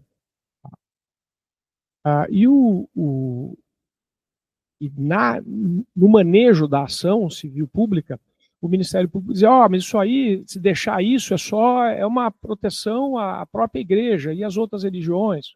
Como que ficaria isso? E o ministro André Mendonça foi um dos que foi contrário à ação civil pública em seus argumentos, dizendo que não, o crucifixo é parte da cultura do Brasil, a cultura da civilização brasileira, do processo de colonização. E por isso não haveria nenhuma violação e não deixaria as outras religiões eventualmente enfurecidas ou se sentindo violadas. Um dos argumentos que depois o relator trouxe, que o próprio preâmbulo da Constituição invoca a proteção de Deus. Tá? E que em inúmeros momentos da Constituição se fala em uma colaboração de interesse público, ou seja, haveria ali uma laicidade colaborativa entre Estado, igrejas, ou o que faria, inclusive, reconhecendo, inclusive, o casamento religioso com os mesmos efeitos civis. Tá? Então, Isso, sem entrar aqui em mérito, mas para depois discutir um pouquinho, trazer essa provocação, o fundamento central do acórdão é um fundamento histórico-social. Tá? É um fundamento que esses crucifixos não diriam respeito a uma religiosidade, mas assim, ou uma religião específica, mas a uma cultura que faz parte da formação brasileira, e que isso não haveria uma violação a essa laicidade do Estado. Tá? E vai citar como exemplos nomes de estados, cidades, ruas, feriados nacionais, monumentos como o próprio Cristo Redentor, que é visitado por pessoas do mundo todo, independente da sua religiosidade ou da sua ausência de religiosidade. Tá? Então, o acórdão, por unanimidade, decidiu que a exposição de símbolos em repartições públicas, desde que não venham seguidos de um proselitismo, desde que não venham seguidos de alguma menção ou algo, simplesmente o símbolo, não viola a impessoalidade do Estado. E não gera discriminação aos não cristãos. Tá? E que o contrário, ainda decidiu o acordo, seria o risco de o que eles chamam de um laicismo, ou seja, uma guerra do Estado contra uma religião. Ou seja, é uma situação em que a corte vai, por favor, vai garantir esses crucifixos, a presença desses crucifixos, como um traço de uma liberdade cultural, uma liberdade de expressão, e não propriamente em nenhum momento se chocaria com a laicidade do Estado. Tá? Então, eu trouxe esse caso e gostaria de ouvir o professor sobre essa questão. Muito obrigado.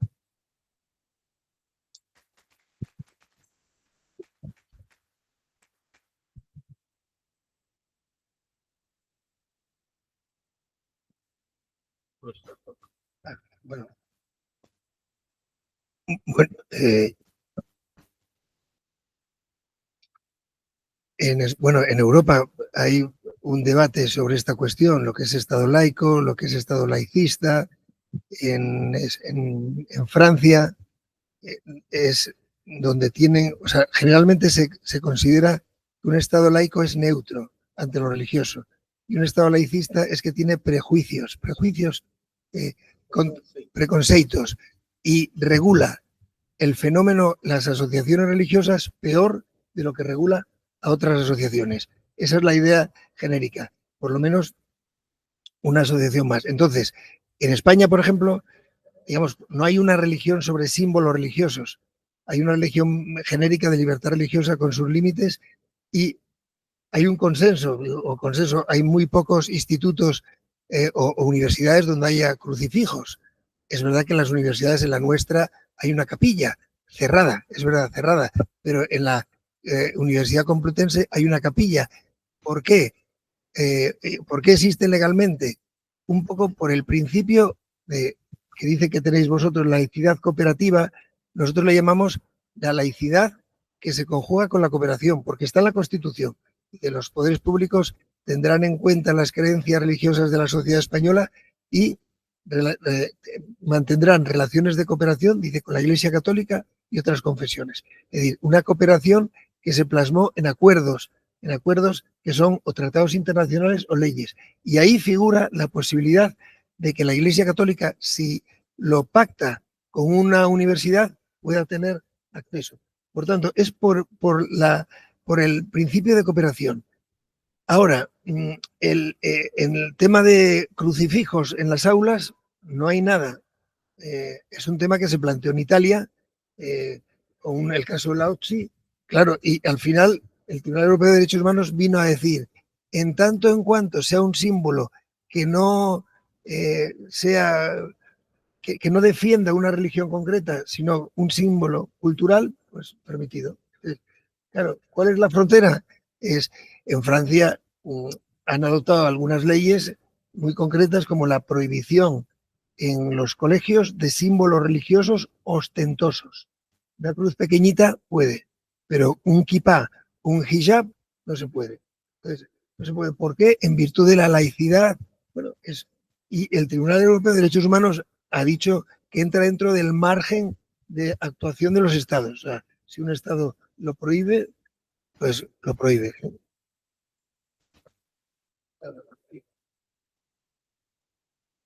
Bom, perguntas?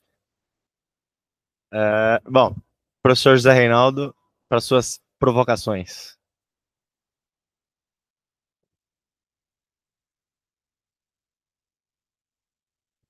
Então, na verdade, como disse o Daniel, acho que são provocações.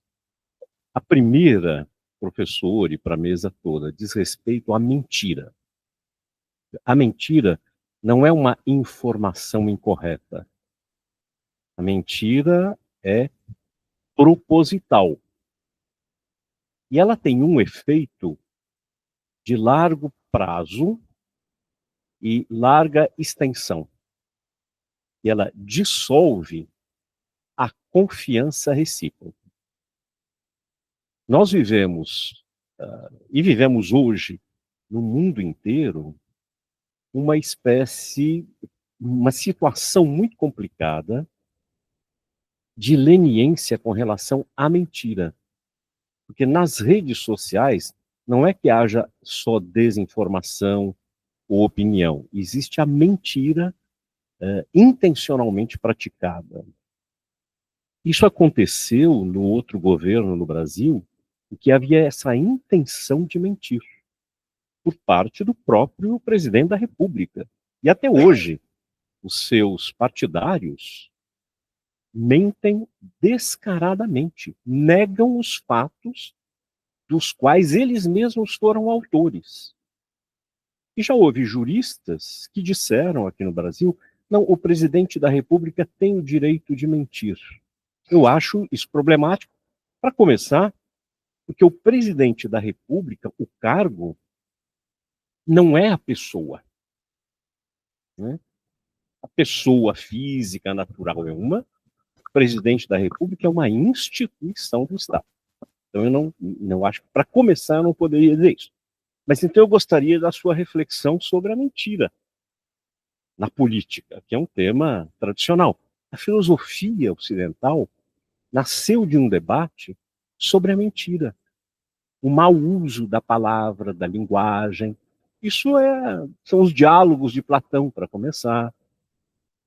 É o órgão do Aristóteles. Estão combatendo isso. Então, uma primeira provocação, um tema. O segundo diz respeito à questão da laicidade, Fernando, mas também é para toda a mesa, que eu vou contar duas coisas que me impressionaram ao longo da minha trajetória. A primeira é a seguinte: quando em 1889 e 91, né, com a República, a Igreja foi separada do Estado totalmente na Primeira República, muitos bispos disseram, se eu tiver errado, o Rafael me corrige, né? Disseram: chegou a libertação da Igreja. Muitos foram favoráveis nessa separação.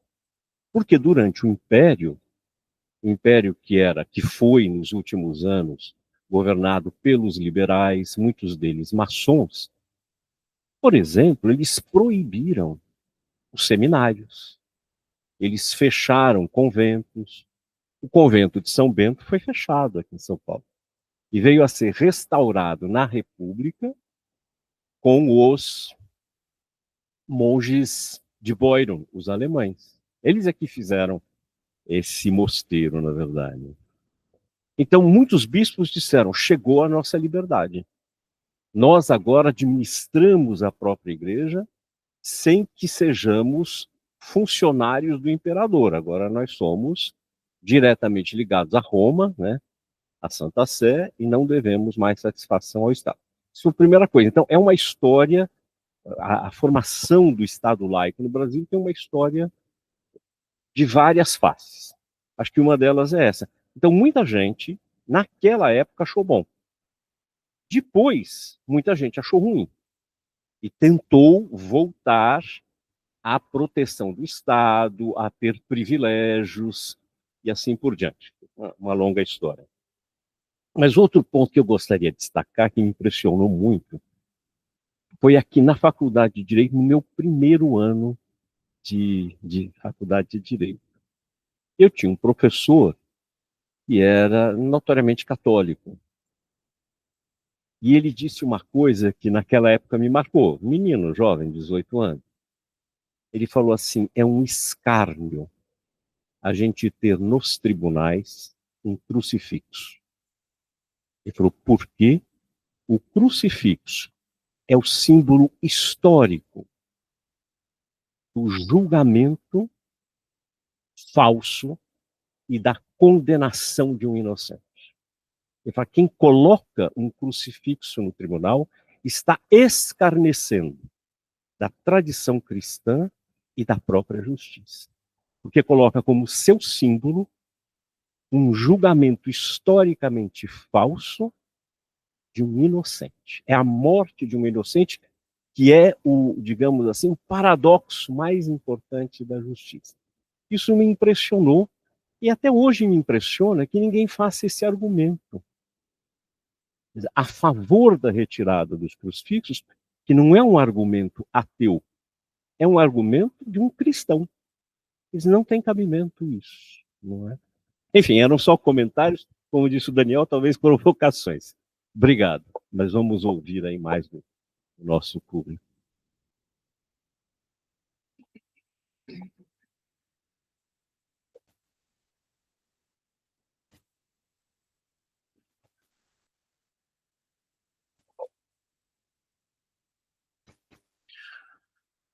Zé Reinaldo, o que me chamou bastante atenção, né, não é a primeira vez que eu leio o acordo, e chamando que a tentativa primeiro, esse argumento na ação civil pública não consta, né? O argumento de que isso seria uma violação ao cristianismo. Mas eu não sei se, pelos argumentos que foram adotados em unanimidade pela corte, trariam outro resultado. Por quê? A corte, ela, não estou dizendo que isso é certo ou errado, é uma questão de analisar o que foi feito e o que eles justificaram. Eles construíram um argumento de várias formas de que o crucifixo, ou esses símbolos, não tem mais a ver apenas com a religião. É uma questão de símbolo nacional. E o símbolo nacional estaria desvinculado de uma religiosidade. E mais, que quem colocou, os gestores, não foram obrigados a colocar. Tá? Não foram obrigados. Eles colocaram de uma região para outra, ou seja, a decisão não é que obriga a colocar, mas também não obriga a tirar. Então, se o gestor quiser lá e achar que não é o caso, contra a cultura dele, lá o local, ele tira. E não seria uma violação a isso. Tá? Então, eu acho que o argumento esse é interessante, mas não há isso na ação civil, mas eu acho justamente que o argumento da corte e o arrazoado que foi discutido é justamente dizer, não é, esses símbolos já tornaram-se parte da cultura nacional.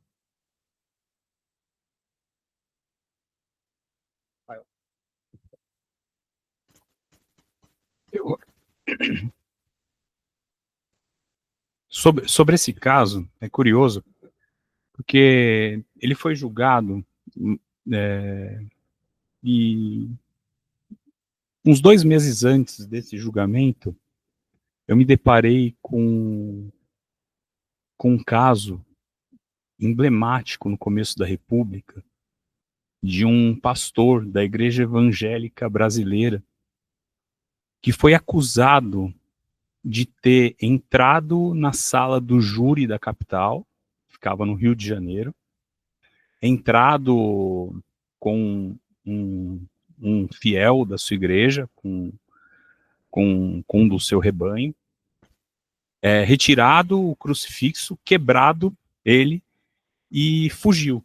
E esse caso tomou a primeira página dos jornais da época ao longo de todo aquele mês que ele aconteceu. E ele aconteceu em 1891, um pouco antes um pouco depois na verdade, ele foi concomitante com a Constituinte, né? O Estado já tinha sido declarado laico aqui no Brasil, com o decreto 119A de 1889, foi instaurada a Constituinte e havia ali uma discussão sobre a permanência de símbolos públicos nos espaços, de símbolos religiosos nos espaços públicos. E a Intendência do Rio de Janeiro, que correspondia à prefeitura naquela época, pediu que os cemitérios que eram gerenciados ali pela prefeitura retirassem todos os símbolos religiosos. Nessa mesma esteira, o Manuel Ferreira, que era o pastor da Igreja Evangélica Brasileira, ele orientou os seus fiéis a recusarem todas as nomeações para compor o Tribunal do Júri. Então, o juiz do Tribunal do Júri da capital chamava ali 21 jurados para compor o Tribunal do Júri. Um sempre se levantava e falava: eu quero ser jurado desde que seja retirado esse crucifixo. E o juiz retirava essas indicações. Havia um problema, porque naquela época você recusar o encargo público por motivo religioso, o que é curioso, né? É porque a Constituição era laica, mas ela não te dava a liberdade de recusar um encargo público por motivo religioso, senão você perdia a sua própria cidadania. E era uma discussão ali no começo da República Brasileira sobre a extensão dessa laicidade pela Constituição. Então, quando o Supremo foi julgar esse caso, ele, para mim não foi uma surpresa, né? Não foi. O Brasil já tinha passado por essa discussão muito tempo antes e foi resolvido da mesma forma, né? E a forma pela qual foi resolvida, eu acho que é uma equação delicada, porque traz à tona a ideia de uma religião nacional na virada do século XX, na virada do 19 para o 20. E essa religião nacional é a religião dos cristãos. Ela exclui todo o povo afrodescendente, todo o povo brasileiro com origem africana, e que nessa época correspondia a 56% da população brasileira. Essa ideia de religião nacional, ela exclui todos aqueles que não eram cristãos, né? E a legislação da República tem esse viés. Ela é ambígua, ao mesmo tempo em que ela tem a laicidade, ela também quer controlar a igreja. O que o professor falou agora dos bispos falando: vamos nos livrar da proteção do Estado, do vínculo, vamos ter liberdade a partir de agora. Essa ideia foi muito comemorada no começo da República, né? A pastoral dos bispos brasileiros veiculou essa ideia e falou: olha lá os Estados Unidos. Os Estados Unidos, eles protegem o catolicismo. Tanto é que o catolicismo cresce muito mais lá do que aqui no Brasil. Então, a República não vem para nos fazer mal, vem para nos garantir maior liberdade. E foi curioso porque esse mesmo Estado laico surgido com a República também, nos debates da Constituinte, ele tentou abraçar e continuar controlando a igreja. Demorou quase uma década para a Igreja Católica se livrar do controle do seu patrimônio pelo Estado brasileiro, que já era republicano. O Estado continuou, não pela força do direito positivo, mas pelos julgamentos. Isso era encontrado com uma certa frequência nas revistas de jurisprudência da virada do 19 para o 20, o controle sobre os bens de mão morta da igreja.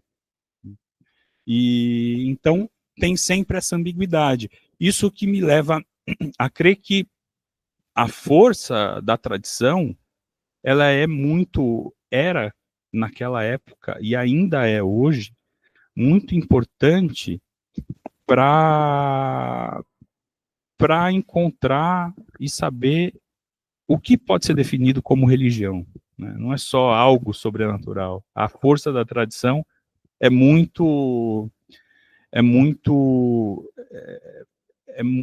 é preponderante na definição do que é religião.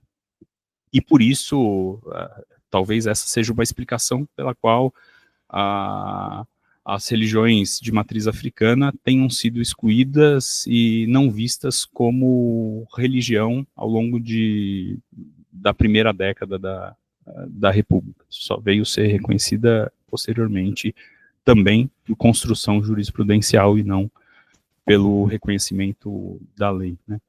Então, só... Se eu puder fazer uma adição Claro. na esteira do professor Obeide, a gente teve agora recentemente aqui no Tribunal de Justiça de São Paulo, fica logo ali, o professor deve ter te mostrado, nós tivemos a adição de um símbolo religioso num espaço público, porque o presidente do Tribunal de São Paulo mandou instalar um Oxê, que é o machado de Xangô, que é a divindade da justiça. Ou seja, foi adicionado a um espaço público um símbolo religioso, justamente de religiões de matriz africanas que se entendem terem sido excluídas ao longo do tempo, um processo de apagamento. Então, como é que ficaria isso, por exemplo, professor? Porque nós estamos falando aqui não da exclusão do crucifixo, mas da adição de outro símbolo, de outra...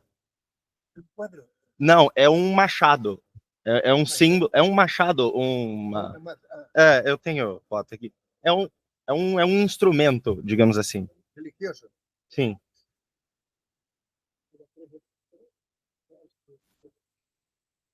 Não sei, professor. Eu vi em notícias, assim, vindo migalhas, inclusive, que havia sido entronizado e que começaram a ter discussões sobre. E a resposta do presidente foi, bom, nós temos um crucifixo na sala, por que eu não posso colocar um instrumento aqui de uma religião de matriz africana? Não, era na sala de julgamento, se eu não estou enganado, é no hall, na entrada do TJ, alguma coisa assim. Mas foi algo que surgiu, porque seria a adição de um símbolo. É isso aqui. É uma espécie de um instrumento cerimonial. Pero já havia um crucifixo. Sim. Sempre teve crucifixo, e agora colocaram. Bom, seria isso.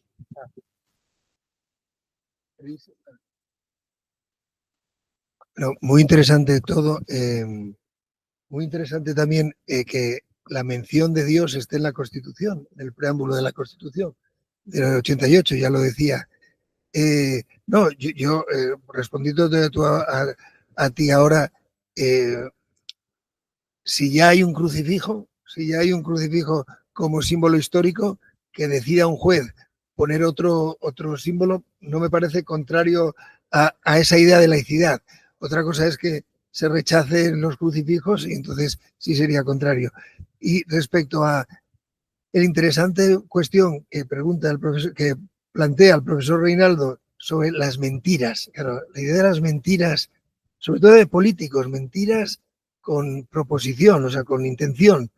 Claro, causan efectos, él lo dijo, de larga extensión, ¿no? Esa disolución de la confianza ciudadana.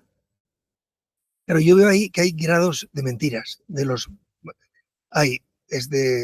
sé si era Bush, el que read my lips, no more taxes, decía, no, que mentía. Luego nuestro presidente en la campaña electoral dijo, no habrá ley de amnistía, y después necesitaba el voto de los nacionalistas y entonces se aprobó una ley de amnistía. O sea, hay mentiras que son parte efectivamente de los políticos y los serán juzgados por los electores, o sea, tienen responsabilidad política. Lo que pasa es que hay mentiras en las que son delicadas. Negar el cambio climático. Claro, es absolutamente cierto que hay un cambio climático. Todos los científicos, eso es más delicado. Lo que sí sería condenable, es decir, si él censura a un político o excluye, como pasó en Estados Unidos, a un político, le castiga por unas declaraciones, por ir en contra de una declaración del presidente, eso es una vulneración clarísima de la libertad de expresión.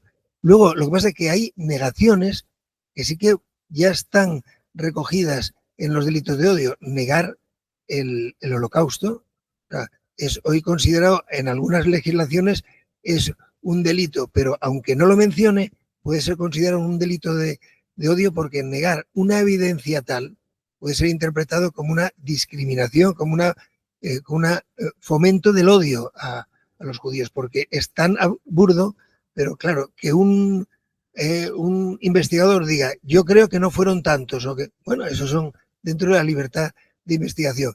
Eso lo que sí es, esas mentiras que provoquen un efecto letal en la población y que se demuestre, pues claro que no pueden ser admitidas por esa libertad de expresión de los políticos, ¿no? Pero luego me pareció muy interesante esa opinión, ese desmarque, no lo desconocía, de los obispos después de la Primera República, como diciendo, frente a un gobierno laicista, aunque sea católico, porque nos ha castigado, o sea, ha cerrado seminarios porque a lo mejor eran masones, pues es muy interesante.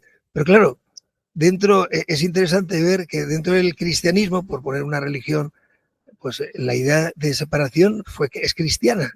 Jesucristo dijo, a Dios lo que es de Dios y a César lo que es del César. La evolución de Iglesia-Estado, como fue perseguida en el imperio durante tanto tiempo y de repente pasa de ser perseguida, aceptada, pero a los 60 años, religión oficial. Es que hay como una especie de atracción y reacción entre la Iglesia y el Estado, y es curioso. Y luego me parece muy... nunca había pensado esas palabras de ese profesor católico del primer año diciendo un crucifijo es un escarnio. Claro, porque es un emblema de un juicio injusto. La muerte de un inocente sin un juicio justo. Nunca me había reparado, pero es cierto. Vamos. Por favor. Fazer um pequeno comentário. Penso que a questão lógico que a gente está disseminado, o político tem a liberdade de expressão, ele mente, ele promete, mas eu acho que precisa ter, falando da nossa realidade aqui brasileira, precisa se diferenciar bem quando é uma promessa eleitoral, eu vou fazer isso aqui, vou construir, e ele não está com intenção nenhuma. Agora, uma outra coisa é quando ele está no exercício do cargo, ou mesmo está em campanha eleitoral, e ele faz afirmações que ele sabe que são mentirosas e que vão prejudicar pessoas. Por exemplo, dá um exemplo, depois de 6 meses que estava a Covid, todo mundo sabia da pandemia, tudo, não usa máscara, não vacina, você vai virar jacaré, não faz isso, tal. Ou seja, você já está, não é que é uma coisa nova, todo mundo já sabe, a ciência já demonstrou, se você não tiver um distanciamento, se não colocar uma máscara, se não for lá tomar vacina, você vai ter, ele usa essa força dele e ele mata pessoas. Indiretamente ele contribui. Eu acho que essa é uma questão diferente. Isso não é liberdade de expressão. Eu acho que aí ele tem que sofrer as medidas, processos inclusive penais. Uma outra questão, um exemplo também de uma realidade nossa aqui, uma coisa é eu falar, vamos mudar, discutir o processo eleitoral, tal. A outra é você, depois de você ter já passado por inúmeras avaliações, perícias, e o seu próprio pessoal já diz, a urna eletrônica, ela é segura, não tem como, sem muitos controles. Ou seja, o próprio exército, um monte de gente já periciou, não tem fraude ali. Aí mesmo assim, você sabendo, você tendo laudo, você tendo tudo, você vai excitar pessoas a agredir outras, a invadir o parlamento, a dizer que é furto, ou seja, eu acho que é uma questão também, a liberdade de expressão, ela não pode ser protegida, ela não pode servir como para você incentivar ou enganar pessoas a praticar crimes. Porque senão a liberdade de expressão ela se torna um álibi para a prática de inúmeros ilícitos. Uma impressão que eu tenho.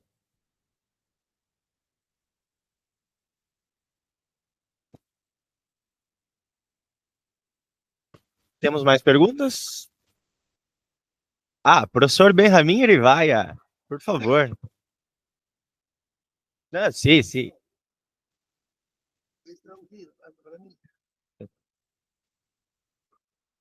Yo simplemente, es una pregunta muy sencilla y es por conocer si hay distintas sensibilidades al respecto. El caso de las caricaturas de Mahoma. Pregunto a los profesores que están en la mesa si les parece legítimo, es decir, si las caricaturizar a Mahoma, ¿les parece legítimo o no les parece legítimo? Si debería ser protegido, si debe estar protegido por la libertad de expresión o debe ser un límite a la libertad de expresión. Simplemente eso.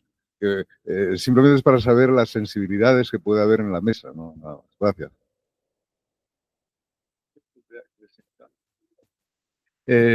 Ainda pensando nisso, um ponto da palestra do professor Juan que me chamou a atenção é a questão da intenção. O senhor mencionou em algum momento que a pessoa que fez alguma caricatura, algo nesse sentido, pode dizer, não era a minha intenção.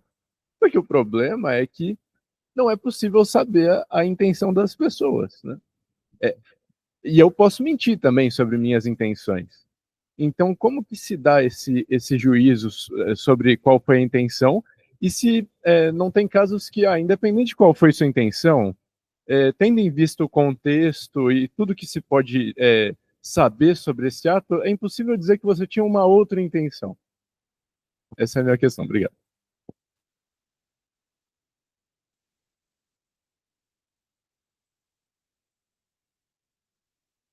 Tenha vontade.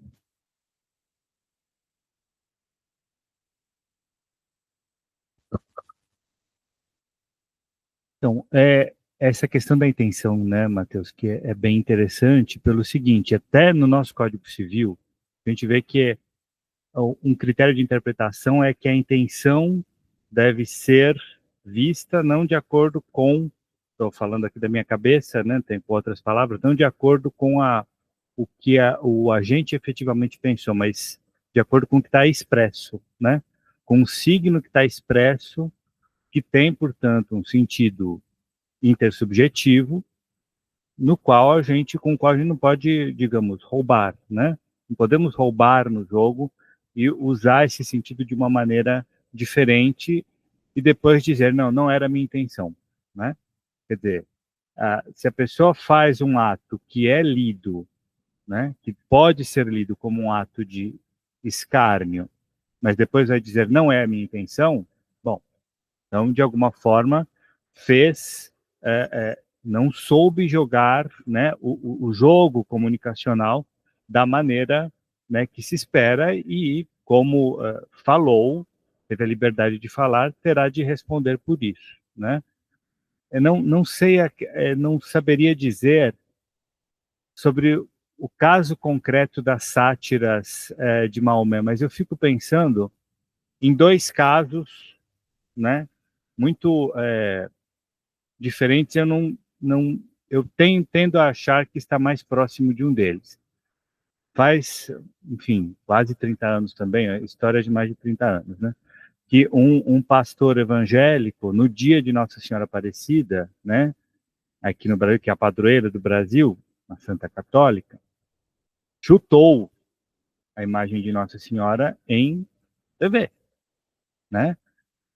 Quer dizer, Ali me parece um caso claro de escárnio, né? Está escarnecendo da fé alheia. Não é uma sátira, não é um questionamento crítico, né? Não é um chamado a ver o símbolo, a revisitar o símbolo de uma outra forma. É claramente um escárnio, me parece, né? Mas aí a gente vê um outro extremo, né? Que me parece que está no campo do que está permitido, embora esse filme tenha sido censurado aqui no Brasil quando se tentou passar. O Je vous salue Marie, do Godard, né? Que mostrava a Virgem Maria de uma maneira, né, diferente, mas buscando uma alteridade, né, para que ela fosse vista, né, para que as pessoas vissem como alguém do povo, né, uma pessoa de uma vida difícil, alguém semelhante ali a uma figura santa para os católicos, né? Porém, o filme foi censurado, né? O filme não pôde ser passado no primeiro momento aqui no Brasil. Não estávamos ainda sob a égide da Constituição de 88, só que ainda era pré, né? Sob a égide da Constituição não haveria essa censura, espero eu, né? Agora,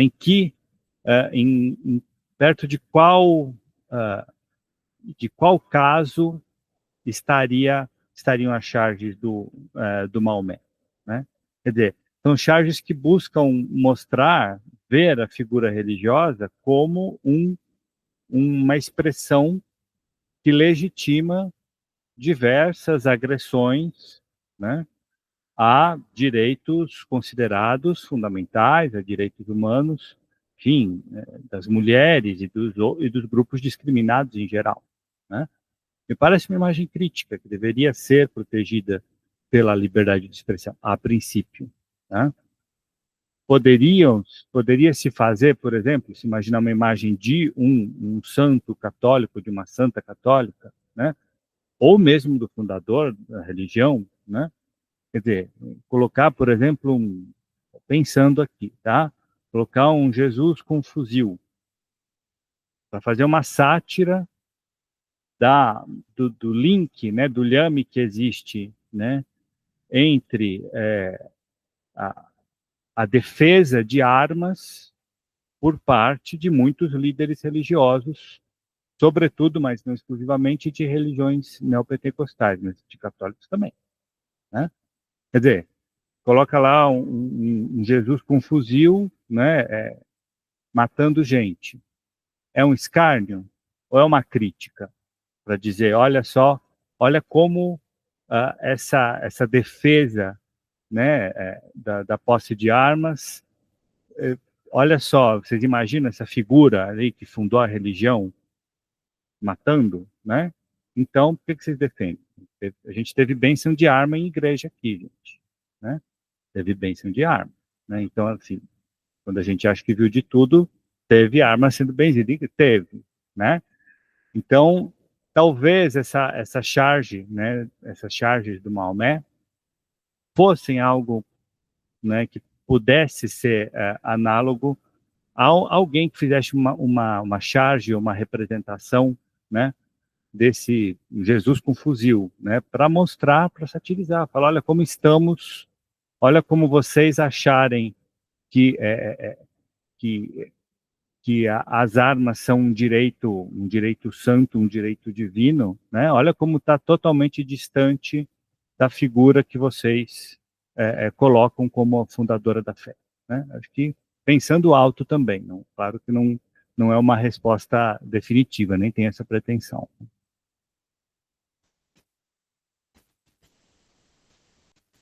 Eu acho que respostas definitivas, elas tem sempre um risco, né? Implica sempre um risco que é o risco do tempo. As coisas vão mudando e eu acho que eu responderia a essa questão. Pensei no Charlie Hebdo, né? Que não sai da cabeça. Eu acho que vai depender muito da intensidade como essa sátira é veiculada, e do contexto dessa veiculação. Eu acho que o contexto é o que vai dar a tônica se aquela sátira pode ou não ser veiculada. Eu acho que foi por isso, inclusive, que de certa maneira se aliviou para o Charlie Hebdo, ou aqui no Brasil também nós temos um grupo de comédia que chama Porta dos Fundos, e eles, vez ou outra, veiculam, esse grupo de atores veiculam sátiras ao cristianismo. E o contexto como aquela sátira é veiculada, eu acho que faz a diferença. Agora, quando a intenção é de ofender, e não só ultrapassa os objetivos da comédia em si, né? Aí eu acho que deve ser imposto um limite a essa liberdade de expressão. Mas eu acho que é o contexto que vai dar a diferença, né? Porque, querendo ou não, a França tem, no caso do Charlie Hebdo, a França tem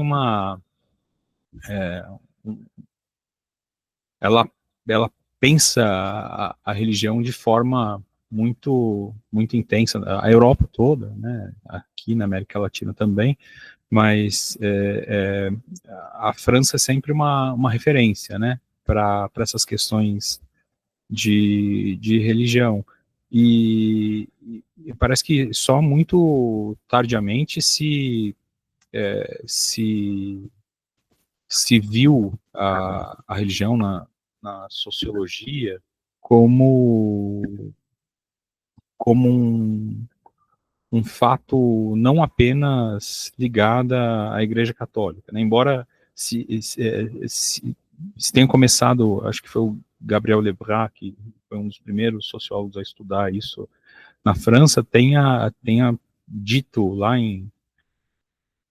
acho que foi na década de 20, na década de 30, no começo da década de 30, que a sociologia da religião, ela é refém em si um pouco do catolicismo, né? E então a gente sempre tende a interpretar sob essa ótica católica, né, os fatos. Será que se a ofensa fosse com um católico nessa intensidade, seria visto da mesma maneira?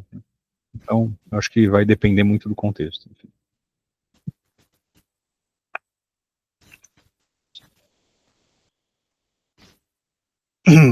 Sí, muchas gracias. Yo voy a empezar con Mateo, que ha planteado el tema esencial, la intensao, ¿no?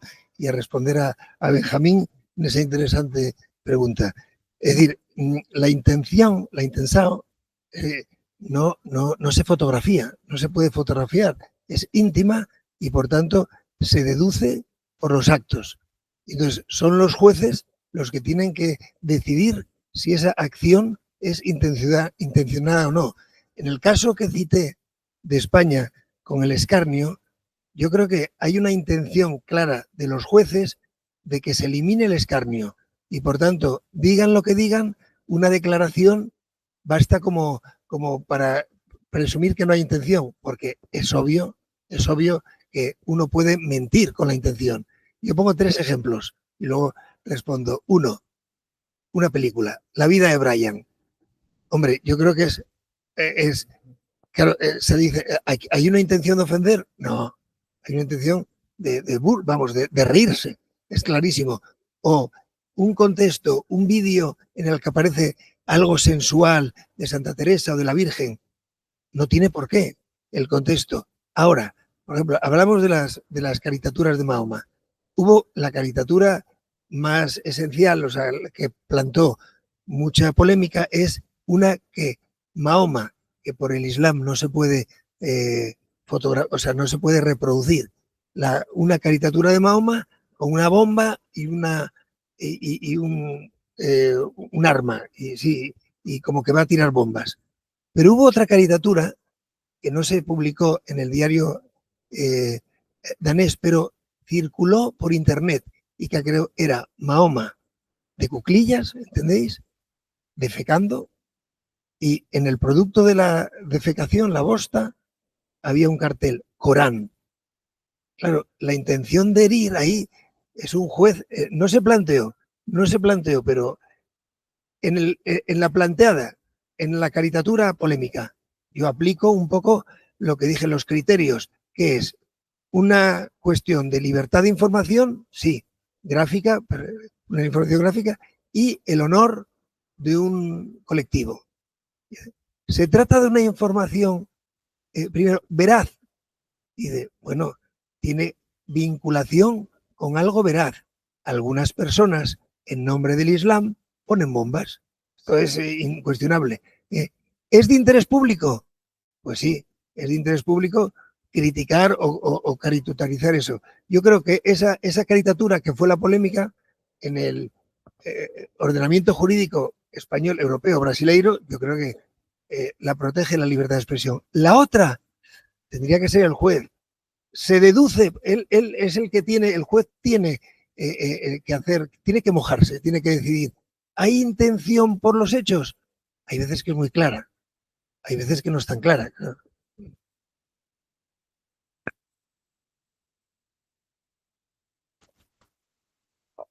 Bom, pelo adiantado da hora, gostaria de agradecer muitíssimo professor Juan Ferreiro, professor Benjamin Erivaia, por essas 2 semanas aqui, pela gentileza, pela cortesia mesmo de terem vindo e de apresentado também. Professor Obeide, professor Rister, professor Carlos, não é a primeira vez que os dois vêm aqui e aceitam nossos convites com tanta gentileza. Professor Rafael, já fico convidado para as próximas. Gostaria de agradecer também aos colegas da organização, Matheus, João, Martin, Gilberto, professor José Reinaldo. Sem o senhor, nada disso aqui existe, por óbvio. Ele que assina os documentos. Enfim, pessoal, muito obrigado. Acho que esse é o último Diálogo Direito e Justiça desse ano, mas espero que ano que vem tenhamos tantos. Espero que sejam tão bons quanto esses. Muito obrigado, de verdade.